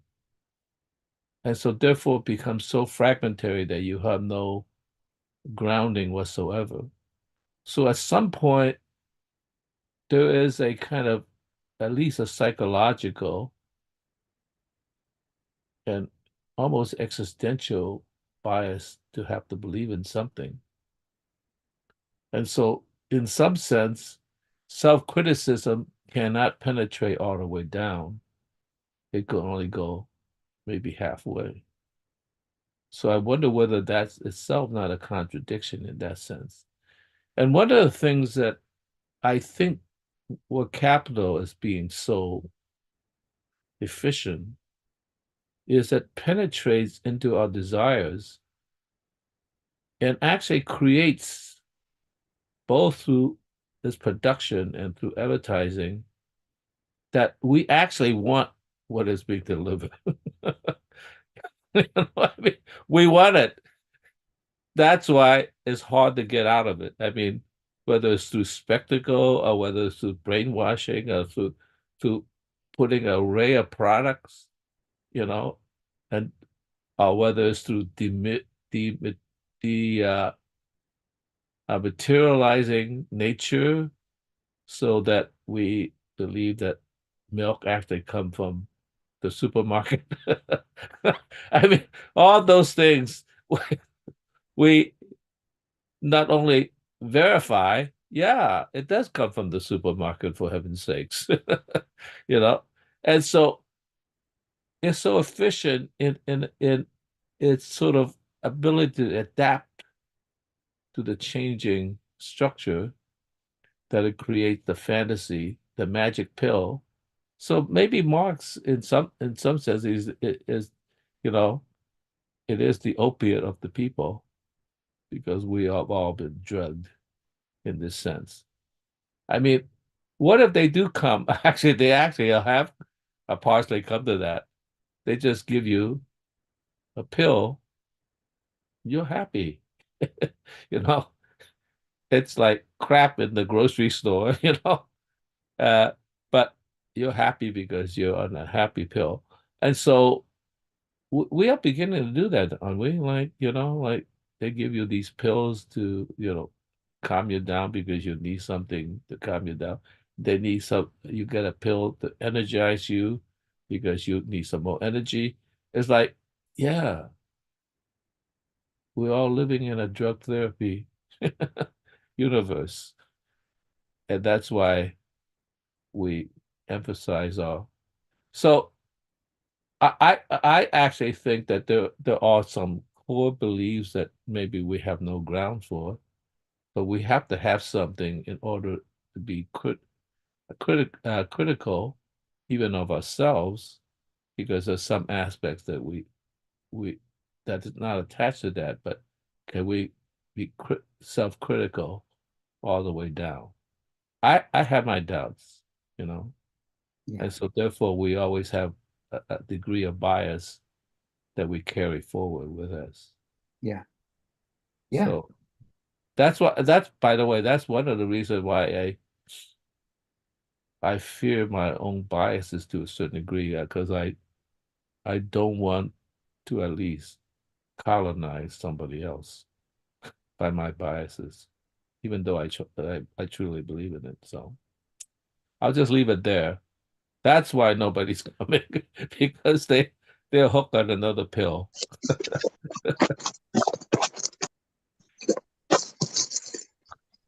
Yeah. Heraclitus completely vouches for what you said. He says, "You could not discover the limits of soul even if you traveled every road to do so. Such is the depth of its meaning." You know, we can explore our character and must explore our character. He admonishes us to explore our character. He says, "But you're never going to be done. There's always going to be a burden of things you don't understand about yourself. And those things will matter." This is the moderns want to somehow use rounding errors to make the part we don't know not matter. We want to approximate the God of Genesis, right? We want the power of the human mind to be infinite, and we too shall know all, and then we will have the power to do all. We're all desperately trying to usurp God, and we don't know that that's what we're doing. But when you just scratch the surface of our goals and our drives and the way we organize society, it's really clear we've got this illusion that it's possible to learn everything. And Heraclitus is arguing not only can't you learn everything, oh finite being in an infinite cosmos, you can't even learn everything about yourself. And you can't even learn all the things that matter about yourself. The excess burden of mystery, as Kenneth Smith refers to it sometimes, is that extra freight is going to be important stuff that's invisible to you. And Well, that does mean that in some way, I mean, like I used to I've told it here before, you know, like the husband and wife sleeping in bed, the wife is, you know, can't fall asleep, very anxious, and the husband finally asks her, "What's the matter, dear?" And she says, "I am worried about continental drift." I mean, I think that's a deep concern because, like, we've always thought at least the ground we stand on is firm, right? Terra uh, firma, right? But now we know it's drifting. So maybe the right attitude is that we all, at least our intellect or understanding of the world is resting on a groundless ground. Or maybe I shouldn't say groundless ground. a kind of spongy ground that we can't quite get our foot on, which means that it is an ever evolving situation. If we understand that it is a dynamic process, Yeah. then we could say there is a kind of well, I guess I could take the metaphor of Heraclitus, that you could never stand in the same river twice. Yeah. Maybe it's time to get on the canoe. You know what I mean? I mean, in Go some with the flow, ways, man. yeah, go with the flow. I mean, so in some sense, I don't think if we don't at least have some understanding of the fact that it is not going to stand still, then you kind of got a problem because Yeah. I think that since we can't drive uh all of that to the depth all the way down, then in a sense we are resting on a turtle. Yeah. You know, That's right. in some sense. Yeah. That's right. Yeah. Yeah. That our unconscious makes possible everything else that we care about. And we have to learn not to hold it in contempt. We have to learn not to just refer to it as the irrational, the source of chaos, the source of all evil, all these things that the modern world wants to, scapegoat our unconscious for. We have to learn not to do that and acknowledge that if it weren't for our unconscious, we couldn't do anything at all. It makes everything else possible. And the unconscious includes the character, because we don't know our character. We're unconscious of it. Sharon, come off mute and tell us what's on your mind. Get a little bothered by all of that. I read a book, I think by a British philosopher one time called James Allen, and the book is called As a Man Thinketh. As a man thinketh, so is he. I listened to Phil. There are things in life that you can't control and you can't do anything about.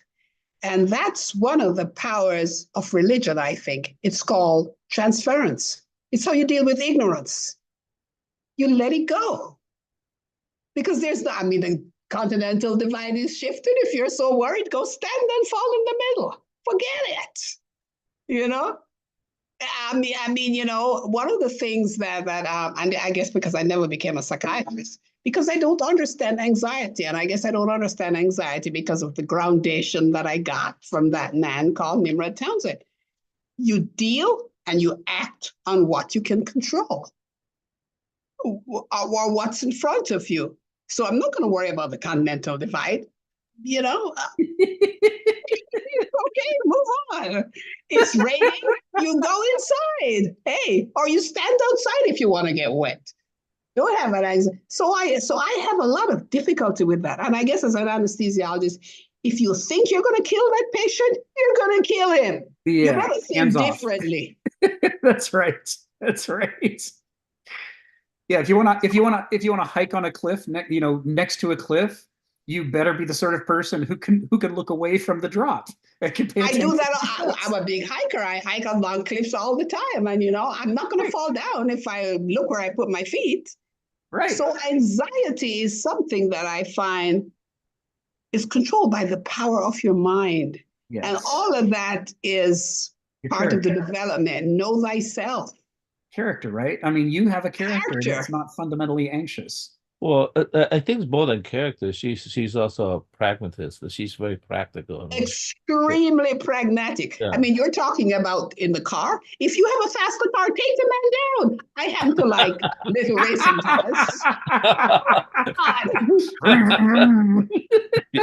Yeah, I'd probably be behind bars now if I did that. No, you would not. You can do it judiciously and wise. I love racing cars. In fact, I drive a little one now. I'm older, so it's not as powerful. Oh my goodness, Sharon. This is a whole side of you I didn't suspect. Sharon the speed demon. I do. And when I was on call in the middle of the night and the road is empty, it was the biggest fun. Yeah. So luckily, if the cops came after me all the time. Gee, I'm a doctor. I got my clothes on. Here's my ID. You want to come? Hey, Small price to pay to get to go zoom zoom. Yes, So what I'm saying is, I don't have all that intellectualization about, gee, am I gonna race this guy or not? Yeah. Yeah. Well, there was an interesting story, about a very famous car driver who just incredible, and he's driving in the highway and he's going extremely fast, and so the cop finally stopped him. He says, "You're going over the speed limit, like way over," and then he told him, "Well, I'm Andre Sorati," or whoever it was. And the cop says, "Go ahead." Like, Different rules apply to you. That's great. I hope you find that's the same cop, Sharon, when you're speeding. Well, I mean, having said I like to drive, I mean, I do it sensibly because Yeah. God knows I take care of a lot of victims of motor vehicle accidents. Yeah. And I'm certainly not going to drive the Indy 500 either. But back to this point about the power of your mind. The power of your mind is central to your character. Yeah, that's right. And that is your choice. And it comes back again to my faith. It says, because God has not given us a spirit, a temerity, but of power and love and self-discipline. And I go through that in my mind all the time, So yeah, anxiety, I do get anxious, because I understand risks and I understand danger. And so you come up with A, B, and C, and you go through them and you deal with it. Yeah. Well, But the continental divide, break open. Well, Sharon, I didn't realize you were so American, even though you're a foreigner, because part of America, not all of America, part of America is pragmatism, is that they're very, very pragmatic. Well, you see, Phil, that's the other thing. I am not in any box. And I don't put people in any box at all. That's another part of character. You understand the dynamism of each individual spirit. Yeah. And so when I meet people, I don't see that they're black. I don't see that they're white. I don't see, all Americans force me to see that Chinese. My question is, in my mind, so where have you been and what have you done? And have you enjoyed it? You want to get under the surface to the character. Exactly. Yeah. Yeah. And I travel a lot and I meet a lot of people, and it's an exciting time because they have good stories. Yeah. And what are we but our stories? And that's what makes, what's the word here? Polis. That's what makes an interesting polis. That's right. That's right. Or the different narratives. If you're going to see that I'm a little black woman and I have a strange accent, then you've lost a lot already. Missing all the good stuff. Exactly. Yes. Yes. If I'm going to see that you are an Oriental guy from China, no, I want to know what comes out of your mouth and how you've integrated it and how you see the world and what has happened to you and how you've dealt with what has happened to you. That's the thing. Have you been sick? Have you lost money? Have you lost your job? All those things are life factors, and those are things that are our character building. And I really can't worry about the continental divide. I noticed that impracticality is one of your buttons, Sharon. A nice, clear story about somebody behaving in an impractical fashion, and you hit the roof. Of course. I remember one night I'm on call, and a young kid is sitting in a car, and it was the biggest freak accident. A rod jumps off a truck, goes through her mother's windshield, and goes right through the left upper chest. God. It touches nothing. Really? Because she's talking to me. Lucky. And it's sticking on, and I'm all by myself. I call my second call in because we have to put her to sleep and we have to take it out. Yeah. Now, there's anxiety for you. Yes. So what I do is I call my backup. I said, get in here. This is a big deal because if we take that out, her entire blood volume could be on the floor in a second. Right. So we get her ready and we go. There's anxiety. Yeah. Total freak accident. Yeah. So caused again, by drift. Uh, forgotten. So See, what I'm that they should have saying been is, worrying about continental drift, and then they would have been fine. yes, I get what the Greeks are saying. I really, really do. But I really think, know thyself, and I don't know all the Greek terms, but it takes a long time. Yeah. And I think that the environment in which I earned my living was a tremendous character grower. Tremendous. Yeah. Right? And so you walk out of there and you sit down and you said, that girl did fine. She did fine. We took her out and she didn't turn hair. Wow. The surgeon was surprised. That Right. was the hand of God, I thought. It missed every friggin' thing. You know? Big rod. So, you handle things. You handle things. And I'm a very pragmatic person. I don't get, I use the power of my mind to get me through this life because that's what I've been given. Yeah. And when it goes away, I'll be in trouble. I don't want to be here anymore. You know? Yeah. That's why I'm sitting here with you guys. I'm trying to keep it stable. Well, we're glad you're here, Sharon. You too, Phil. Yeah. Steve, Oh, Sharon, tell us what's on Sharon, your- you, Yeah. you being here is our divine providence that you're here. Yeah, we're glad you're here. Go ahead, Stephen. Yeah, I used to go into the uni and meet with this professor. We used to have lunch and discuss things. And one day he woke me up to the cube square law. Oh, sorry, yeah, the square cube law. After that, I drove a lot more carefully. Yeah. And this is what people don't understand, that most people think in a linear fashion. They think, oh, if I hit a brick wall at 40 miles an hour, and if I hit a brick wall at 80 miles an hour, well, that's double the force. Doesn't work that way. You've probably slightly more than quadrupled the force. You increase speed, you've slightly more than quadrupled the risk. People don't understand this. They're going along at a breakneck speed and they're thinking, yeah, so what? That's too much thinking. Yeah, for a lot of people, that is way too much thinking. Yep. So, all right, put your hand up if you know what the square cube law is.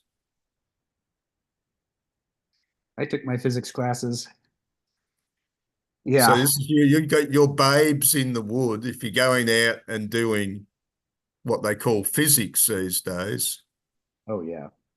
which it's not really. I remember I was told by a guy, we're not doing science in physics anymore. It's become nonsense since about the middle of the 19th century. But if you guys don't know your physics and then you're being speed demons, I just wonder. Yes. I just Yes. really, really wonder. We speak from a position of love. We just want you guys to be safe because we love you. We want to have a lot Very more safe. conversations. If you want to drive like a mad person, you get on the Indy 500. Discretion, wisdom, back to wisdom again. Speaking of which, why don't I think we can Yes. get through the last two sentences of paragraph 8 today. So Sure. the next one picks up where we left off and says these same talents or genius of perspectival mobility, which we've been talking about, these faculties that make an individual philosophical also make that person political. From the ancient perspective, you cannot be political if you're not philosophical. And this is if you fully explicate the implications of this, it's a shocking indictment of everything that passes for politics for the last 500 years. Well, the last 1500 years, honestly, that we are in a deeply anti-philosophical society, but we claim to have politics. And, the ancients would say, we don't have anything like politics. To have politics, you have to have a polis. And to have a polis, you have to have people with solidarity. You have to have people who are not trying to screw each other over for a momentary advantage. They have to understand we're all in it together.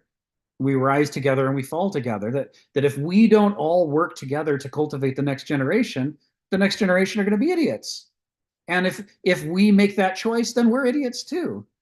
So there's this whole thing about the need to work together to ensure that there will be adult human beings that develop the adult mind that gives them, the capacity to care about wisdom and self-providence, and to work together for the greater good. If you don't get that, then you don't have anything. So, when I've said this before, I can't say it enough, but it really goes to the heart of what it means when we read these ancient Greek texts. We really translated versions of them. We lose the understanding that there is this multi-directional interdependency in grammar in Greek. So when Aristotle says man by nature is a political animal, he's saying human beings who are apolitical have not risen to the level of being a human being. They have not embraced the arete that defines a human being. They're like a cheetah that doesn't run. They're like, a peregrine falcon that doesn't fly or dive. Yes, it is technically an example of the species, but no, you're not going to learn what makes this species special by looking at this damaged version of it. And this damaged version isn't going to survive without a lot of help from other members of a species that aren't damaged, that want to help it. It's no longer it can't survive. It lacks the necessary autonomy to function as an adult. In fact, it functions as a dependent. So he's saying that apolitical people are effectively not adults, and they need help to get by in life because they don't know what matters. They are disregarding the most important challenges of life and pretending they don't exist. And you can see how to fully grasp why those challenges exist and have to be focused on requires the development of a fair amount of philosophical education to come to see what is inside of us. What are the challenges about the fact that we have this problem with failure to be self-provident, failure to even recognize what's self-provident, tendency to embrace what's self-destructive. You see this whole framework that leads through paideia to the concept of the ancient Greek class society, and the idea that the people who are making decisions, you have to be sure that they're not con men and predators. You can't let con men and predators be, your oligarchs or your monarchs, your tyrant, or your demos that votes. The voting population have to be adults, or else you're in serious trouble. Sharon, come off mute. Tell us what's on your mind. So I'm gonna take a leaf out of Phil's book. So I come to this country in 1977, and I go through the first year of my anesthesia. And the second year, I'm one of the chief residents. I go, what the heck? I don't know much about the culture. And these are all white guys and Cuban guys. And I'm the leader. So I go talk to my father. This is my mentor. And he had that conversation with me about being political. And I remember him saying to me, you got to learn the art of putting a man on a horse, sending him to hell, but he's got to love the journey along the way. I never forgot that. Tried to do that many, many times. And I want to say that because it dovetails with your point. It took quite some learning because I got a lot of dousing and drowning that second year of my residency because I was learning the culture. I didn't understand what it meant to be Black or a woman, because these are all Americanisms. But I was the leader, and that was what I was going to be, right? So what I'm saying is, when you're saying somebody who is apolitical has not developed their character, It's very, very true. Yeah, your life experiences have really prepared you to understand the priorities that Kenneth Smith is describing the ancient Greeks as being focused on. These are the struggles, and these are why they matter. The thing, you know, your life experience puts you face to face with this stuff, and had you not just see it, but since you were the leader, you had to solve these problems. You had to actually engage with these people of different characters and figure out how can you, shall we say, at least partially complete the education that was neglected in them about how to develop the right kinds of orientation and values to make it possible to function together as a team. Yeah. Phil, come off mute. Tell us what's on your mind. Yeah, I have a question about this. Is there a size limit to the polis? Because I could see that if a polis is reasonably small, and I'm not quite sure if I know how to define it. If it's very small, you actually know everybody. That's a tribal village. You actually know everybody. So therefore, you have direct confrontation with these people. You know who they are. You know what their limits are. And therefore, the circle between everybody, there's a certain degree of trust or Yeah, non-trust. yeah, When it gets to be, let's say, 20,000, you're beginning to lose touch because maybe you hear about people, but you certainly haven't met them or whatever. When it becomes like 1 million, like in Los Angeles or whatever, you really don't have any idea. There, yeah, there, there might be different policies within the city itself. And when you get to a nation state, then you're really in trouble because there are many, many nations. yeah. And when you get to the world, like the United Nations, I mean, We have a there's problem. very little unity. I mean,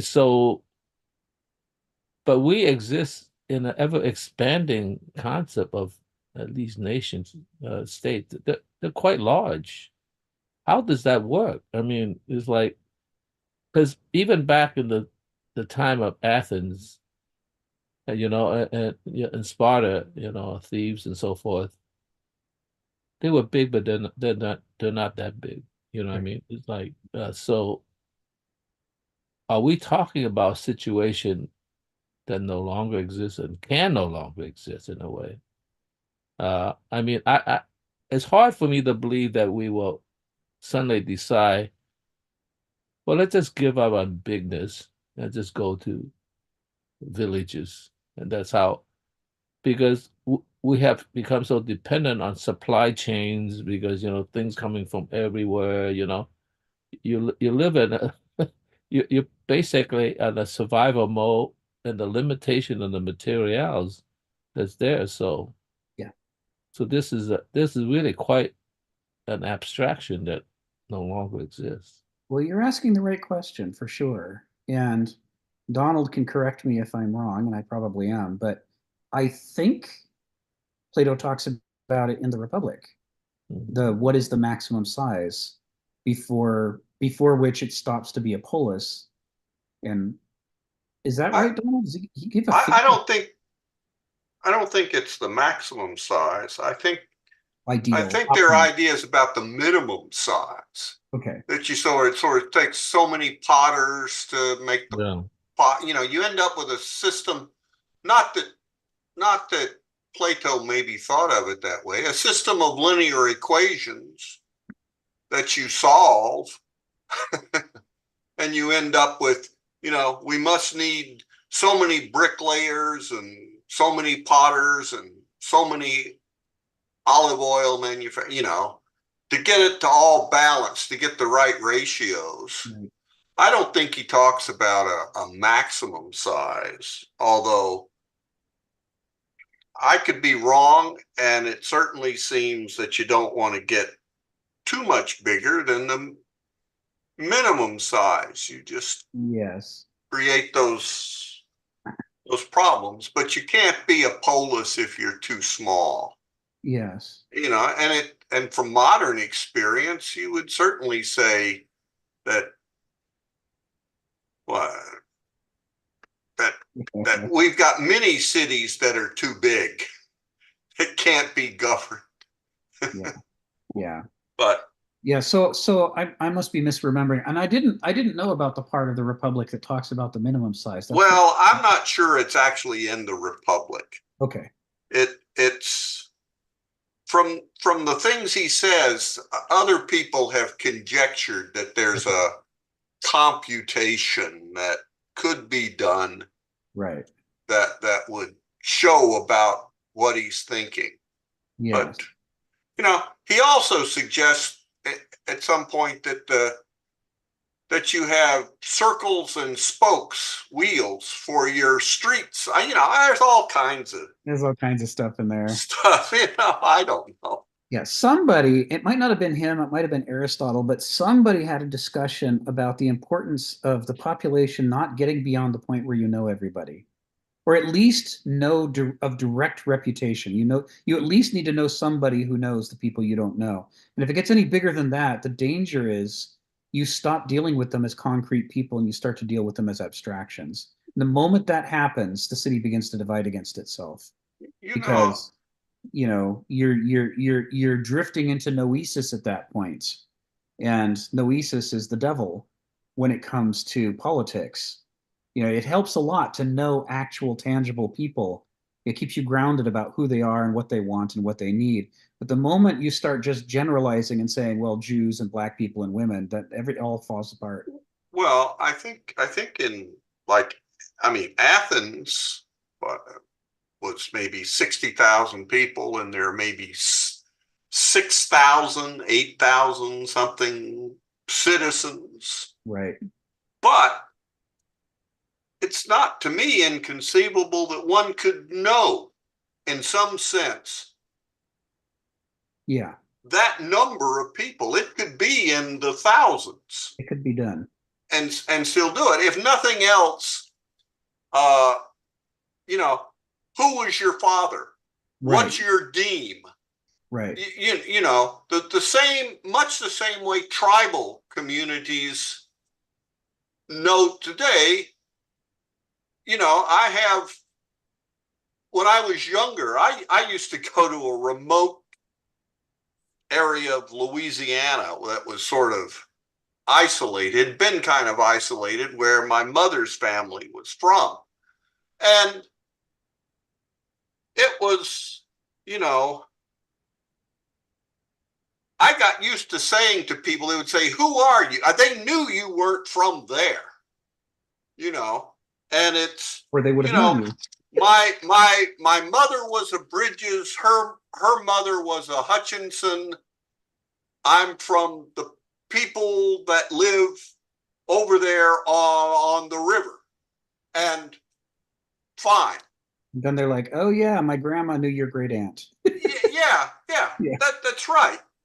Right. Because if they don't know you, you give enough of your family, then they're satisfied that you're one of them.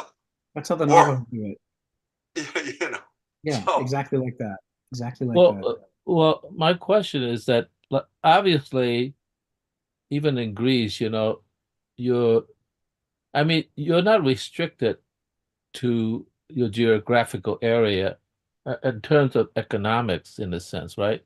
Because that area, whatever area you're in, is restricted in the raw materials you have, whether it's palm trees or whether it's, coconuts or whether it's certain kind of minerals. But they have developed trade, right? I mean, Athens in particular is a very trading city. And so you could bring raw materials. So it seems that the structure is that the polis governed the politics there, but the trades were a little bit independent. They brought in this stuff and it's part of the politics. But, when they go to, let's say, Lebanon or Phoenicia, or when they go to Egypt and do their thing, you respect what it is in Egypt. You don't try to say, we're Greeks and we demand a certain price for that. I suppose that happened because otherwise every city is restricted to just the stuff they have, unless they go and conquer the other city. Well, for sure they had trade, and they were in favor of trade, but they treated laws above the level of the polis the way that in the modern world we treat international treaties. Yeah, okay. They're like, you can't mess with these treaties or everything falls apart. And there's certain things like, the responsibility of a host to their guests that you have to keep and things like that. But in general, one polis could be a monarchy and the next one could be a democracy, and they were perfectly fine with that level of diversity. Each one had its own laws that were responsible for almost everything about them, other than these sort of international codes of conduct. And they had marker stones that delimited the boundary. It wasn't the walls of the city. They actually had land around that, but there were markers, probably established by warfare, not or this is the extent of Athens. This is the extent of the other cities, and Attica. You knew. I don't, but there were visible signs, stones on the road, that said what was they had internally. Yeah. They had also allocating farms, and those I know they called Hermes after the messenger god, the crosser of boundaries. Mm-hmm. And so Hermes marked the established boundaries of things within Athens. Yes. With the little rude statues. Little penises made out of stone. Yeah, that's yes. Not necessarily rude, but they weren't anatomically correct necessarily either. But that was the sign of Hermes, and those marked boundaries, and they marked farms and stuff. And I don't know, they may have marked the. I haven't looked at.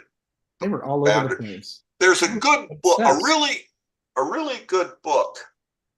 Is M.I. Finley's book on economics and law in classical Greek. I forget the name of it, but it's great. It goes into property law and inheritance, and because the one had laws and they were enforced by the families. You could enforce law, if somebody broke the law, some other Athenian, performed justice. There might be a trial required or something like that, but it was fairly orderly, but it was quite different.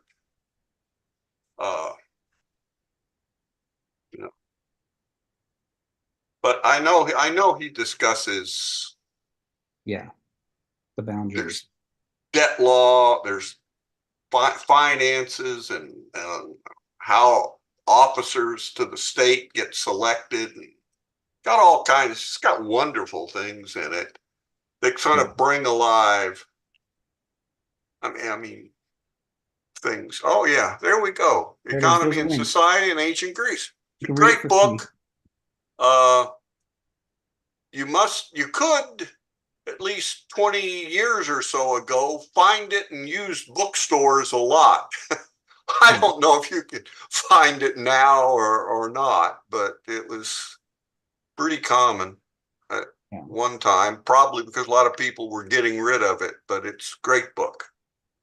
And it sort of makes Athens, a lot of it is Athenian law because it's so well. And in the Agora, all the laws were carved on stelae so all citizens could know the law and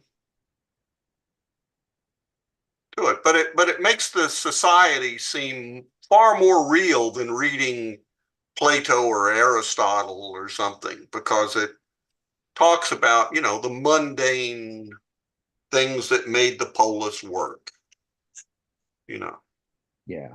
It's on my to read list for this year. Yeah. Thank you, Donald. Thank you, Donald. And thank you, Phil. Sharon, what's on your So mind? I'm trying to put this together. So the polis forms the basis of the ethical commitment, right? Of the group. Is that right? But within that polis, I think you have what I would call a division of labor. And I was reading that for the Greeks, Greek society, the slaves were an essential part of it. Yes. Right? So that division of labor, and so the polis, this is where we come back to our prior discussion about class and caste. Yes. And so the polis had a functional class and caste structure, which made it work. That's right.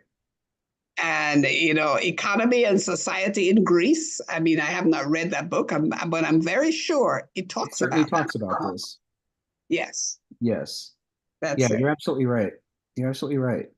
And Hannah Arendt talks about this in The Human Condition, the three sectors of the Greek society, the private realm of the oikos or household, and then the sort of the public but apolitical realm of traders and craftsmen, and then finally the political realm in which decisions were made, and that corresponded to the douloi, the banausoi, and the aristoi.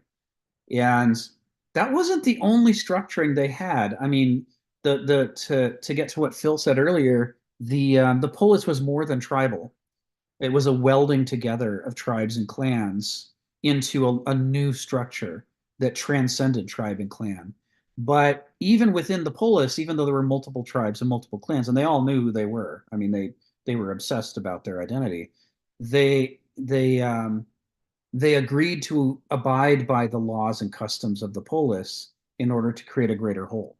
And they were conscious that that's what they were doing, that they were overcoming centuries of nekos, the force that pushes people apart, and instead embracing philia, the force that pulls a group together, in order to create this new artificial larger structure that transcended them. But even when they did it, they didn't have a melting pot idea the way we have, because each tribe still had their own little sects and their own little clans. They'd have their own parts of the city, where they tended to have their dwellings. Some of them might tend to be fishermen and some might tend to be traders, and there was all these other things that were associated with the clan and tribal divisions within the polis.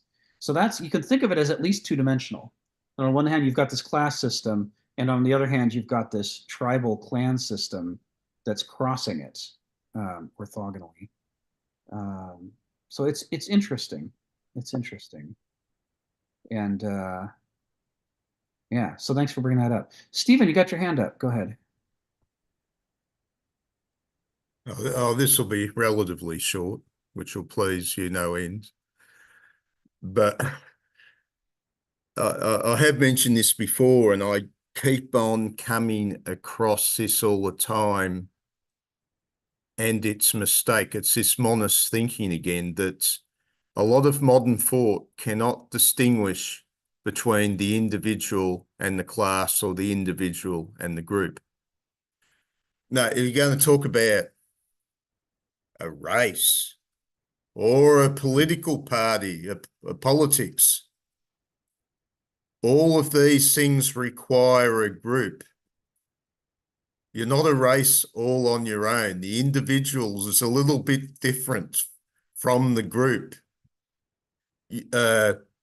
Adolf Hitler couldn't have been the Nazi party all on his own.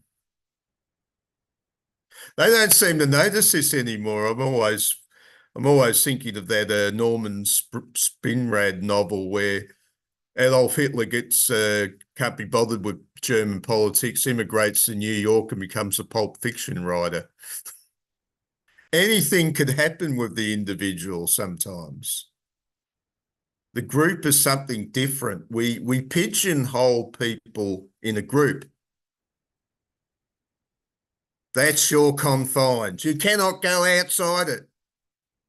This modern 21st century thinking has decided you're in that box, stay in that box. Don't you dare go outside of the box, or you know what's going to happen. You'll upset my perspective, and that can't happen. Thank you. Thank you, Stephen. My favorite example of that is in the film Monty Python and the Life of Brian.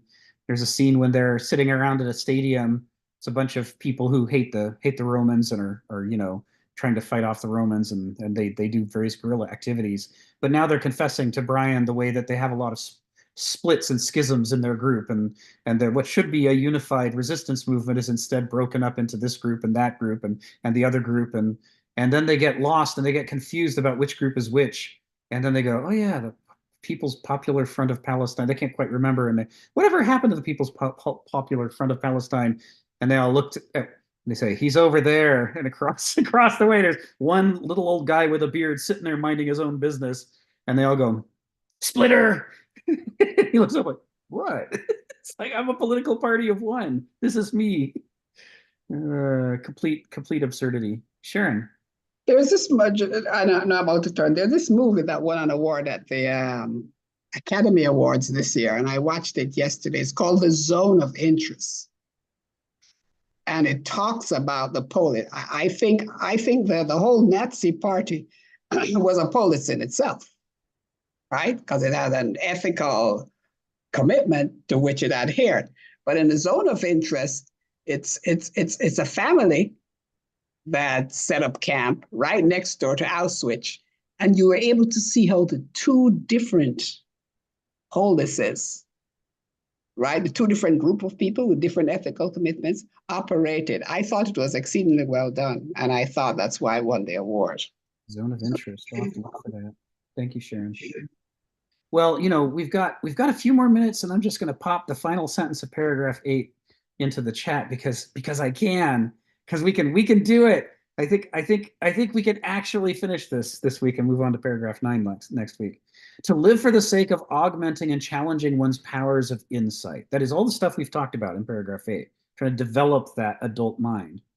To act together on one another within the shared world of praxis, which is the behavior and the action, or communication for the sake of moral and political enlightenment. Now, this split he's talking about here.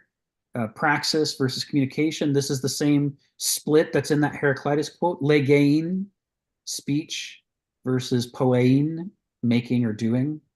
This is the quest for all with superior vision that distinguishes Aristoi as exemplary or fulfilled humans. That they're obsessed with looking for ways to speak better and do better because they've got their grip on at least the importance of self-providence. They know they should be focusing on it. What is the larger picture? What is the right thing to do? How do we make things healthier? That this is that gaining greater ability to do it, but also more importantly, gaining greater ability to perceive it, and therefore to critique their own status quo and find it wanting and looking for how can we make things better. This is the obsession, right? That an adult, mature human mind has. In the same way the cheetah is obsessed with the gazelle, and this cat who's currently napping, if she wasn't napping, would be obsessed with the hummingbird flying by the window because it's a small, rapidly moving thing, and cats cannot take their eyes off those things.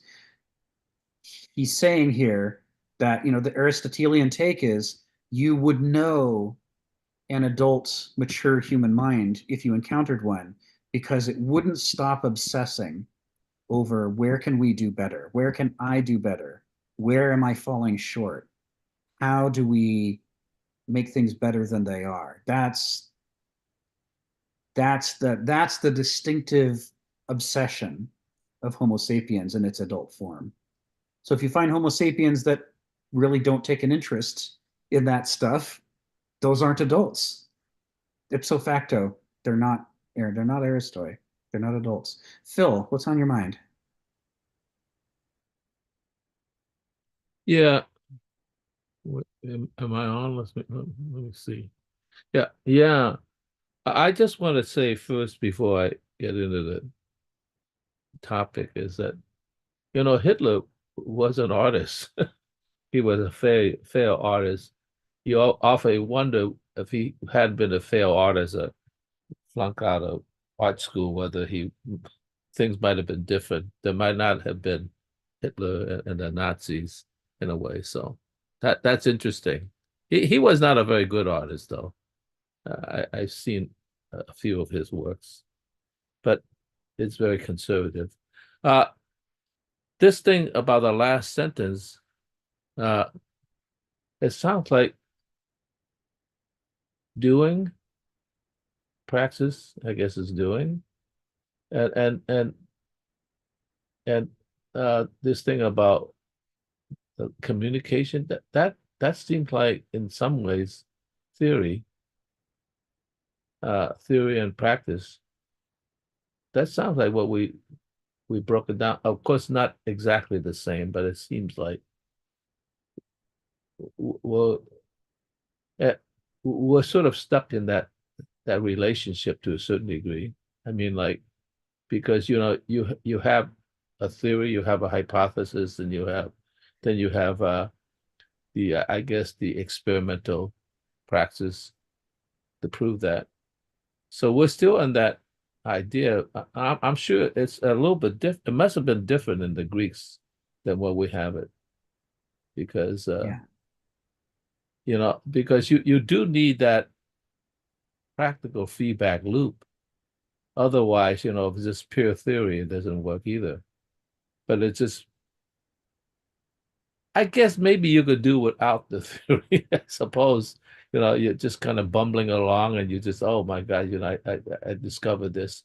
So crafts would be that sort of thing. So yeah, we're not so far away from that. The question is whether we have changed that meaning somewhat by relating it in a different way. So we'll have to find out. It's like it seems quite well. We certainly are quite different now in the sciences than in the Greeks than we were, after the Copernican revolution.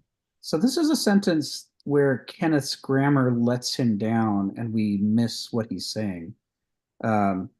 He's trying to use grammatical distribution here with the or, praxis or communication. So what he needs to say is praxis for the sake of moral and political enlightenment. So not any doing, but that specific doing where That's we very act different. in Yeah. pursuit of moral or political enlightenment, or communication for the sake of moral and political enlightenment. In other words, both the speaking and the acting parts are both obsessed with how do we enlighten ourselves and each other and get further than we are now. It's not about just how do I get what I want and how do I do things and what are my theories, but it starts from the assumption, what if my theories are wrong? Where are they wrong? How do we do better? And it starts from, my actions, my behavior, my laws, the society, the distribution of wealth. Everything is up for grabs as in the pursuit of moral and political enlightenment and improvement. Well, So, no, that's quite different. yeah, Thank you for straightening that out, because we have the same structure, but it's quite different for a different purpose. if you left that part out. That's right. Yeah, yeah. That's the critical part of this, and it's the way he's written it that it's easy to overlook. And part of it is it's just a long sentence, and it's hard to put all the pieces together and figure out what are the relationships that he's talking about. But that distribution on or causes a lot of trouble here in the sentence. So, thanks, James. Good to see you. So, Donald, come off mute. Tell us what's on your mind, and then we'll wrap up. Oh, yeah, that praxis, we've had so many fragments that go from poesign, and then now here we get praxis, derivative of pratine, and they both roughly get translated to do, to make, to whatever. But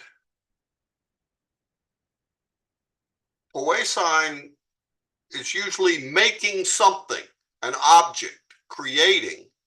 In fact, there's some great comments from Heidegger about that, because It Phusis is the ultimate maker that makes, but it makes something.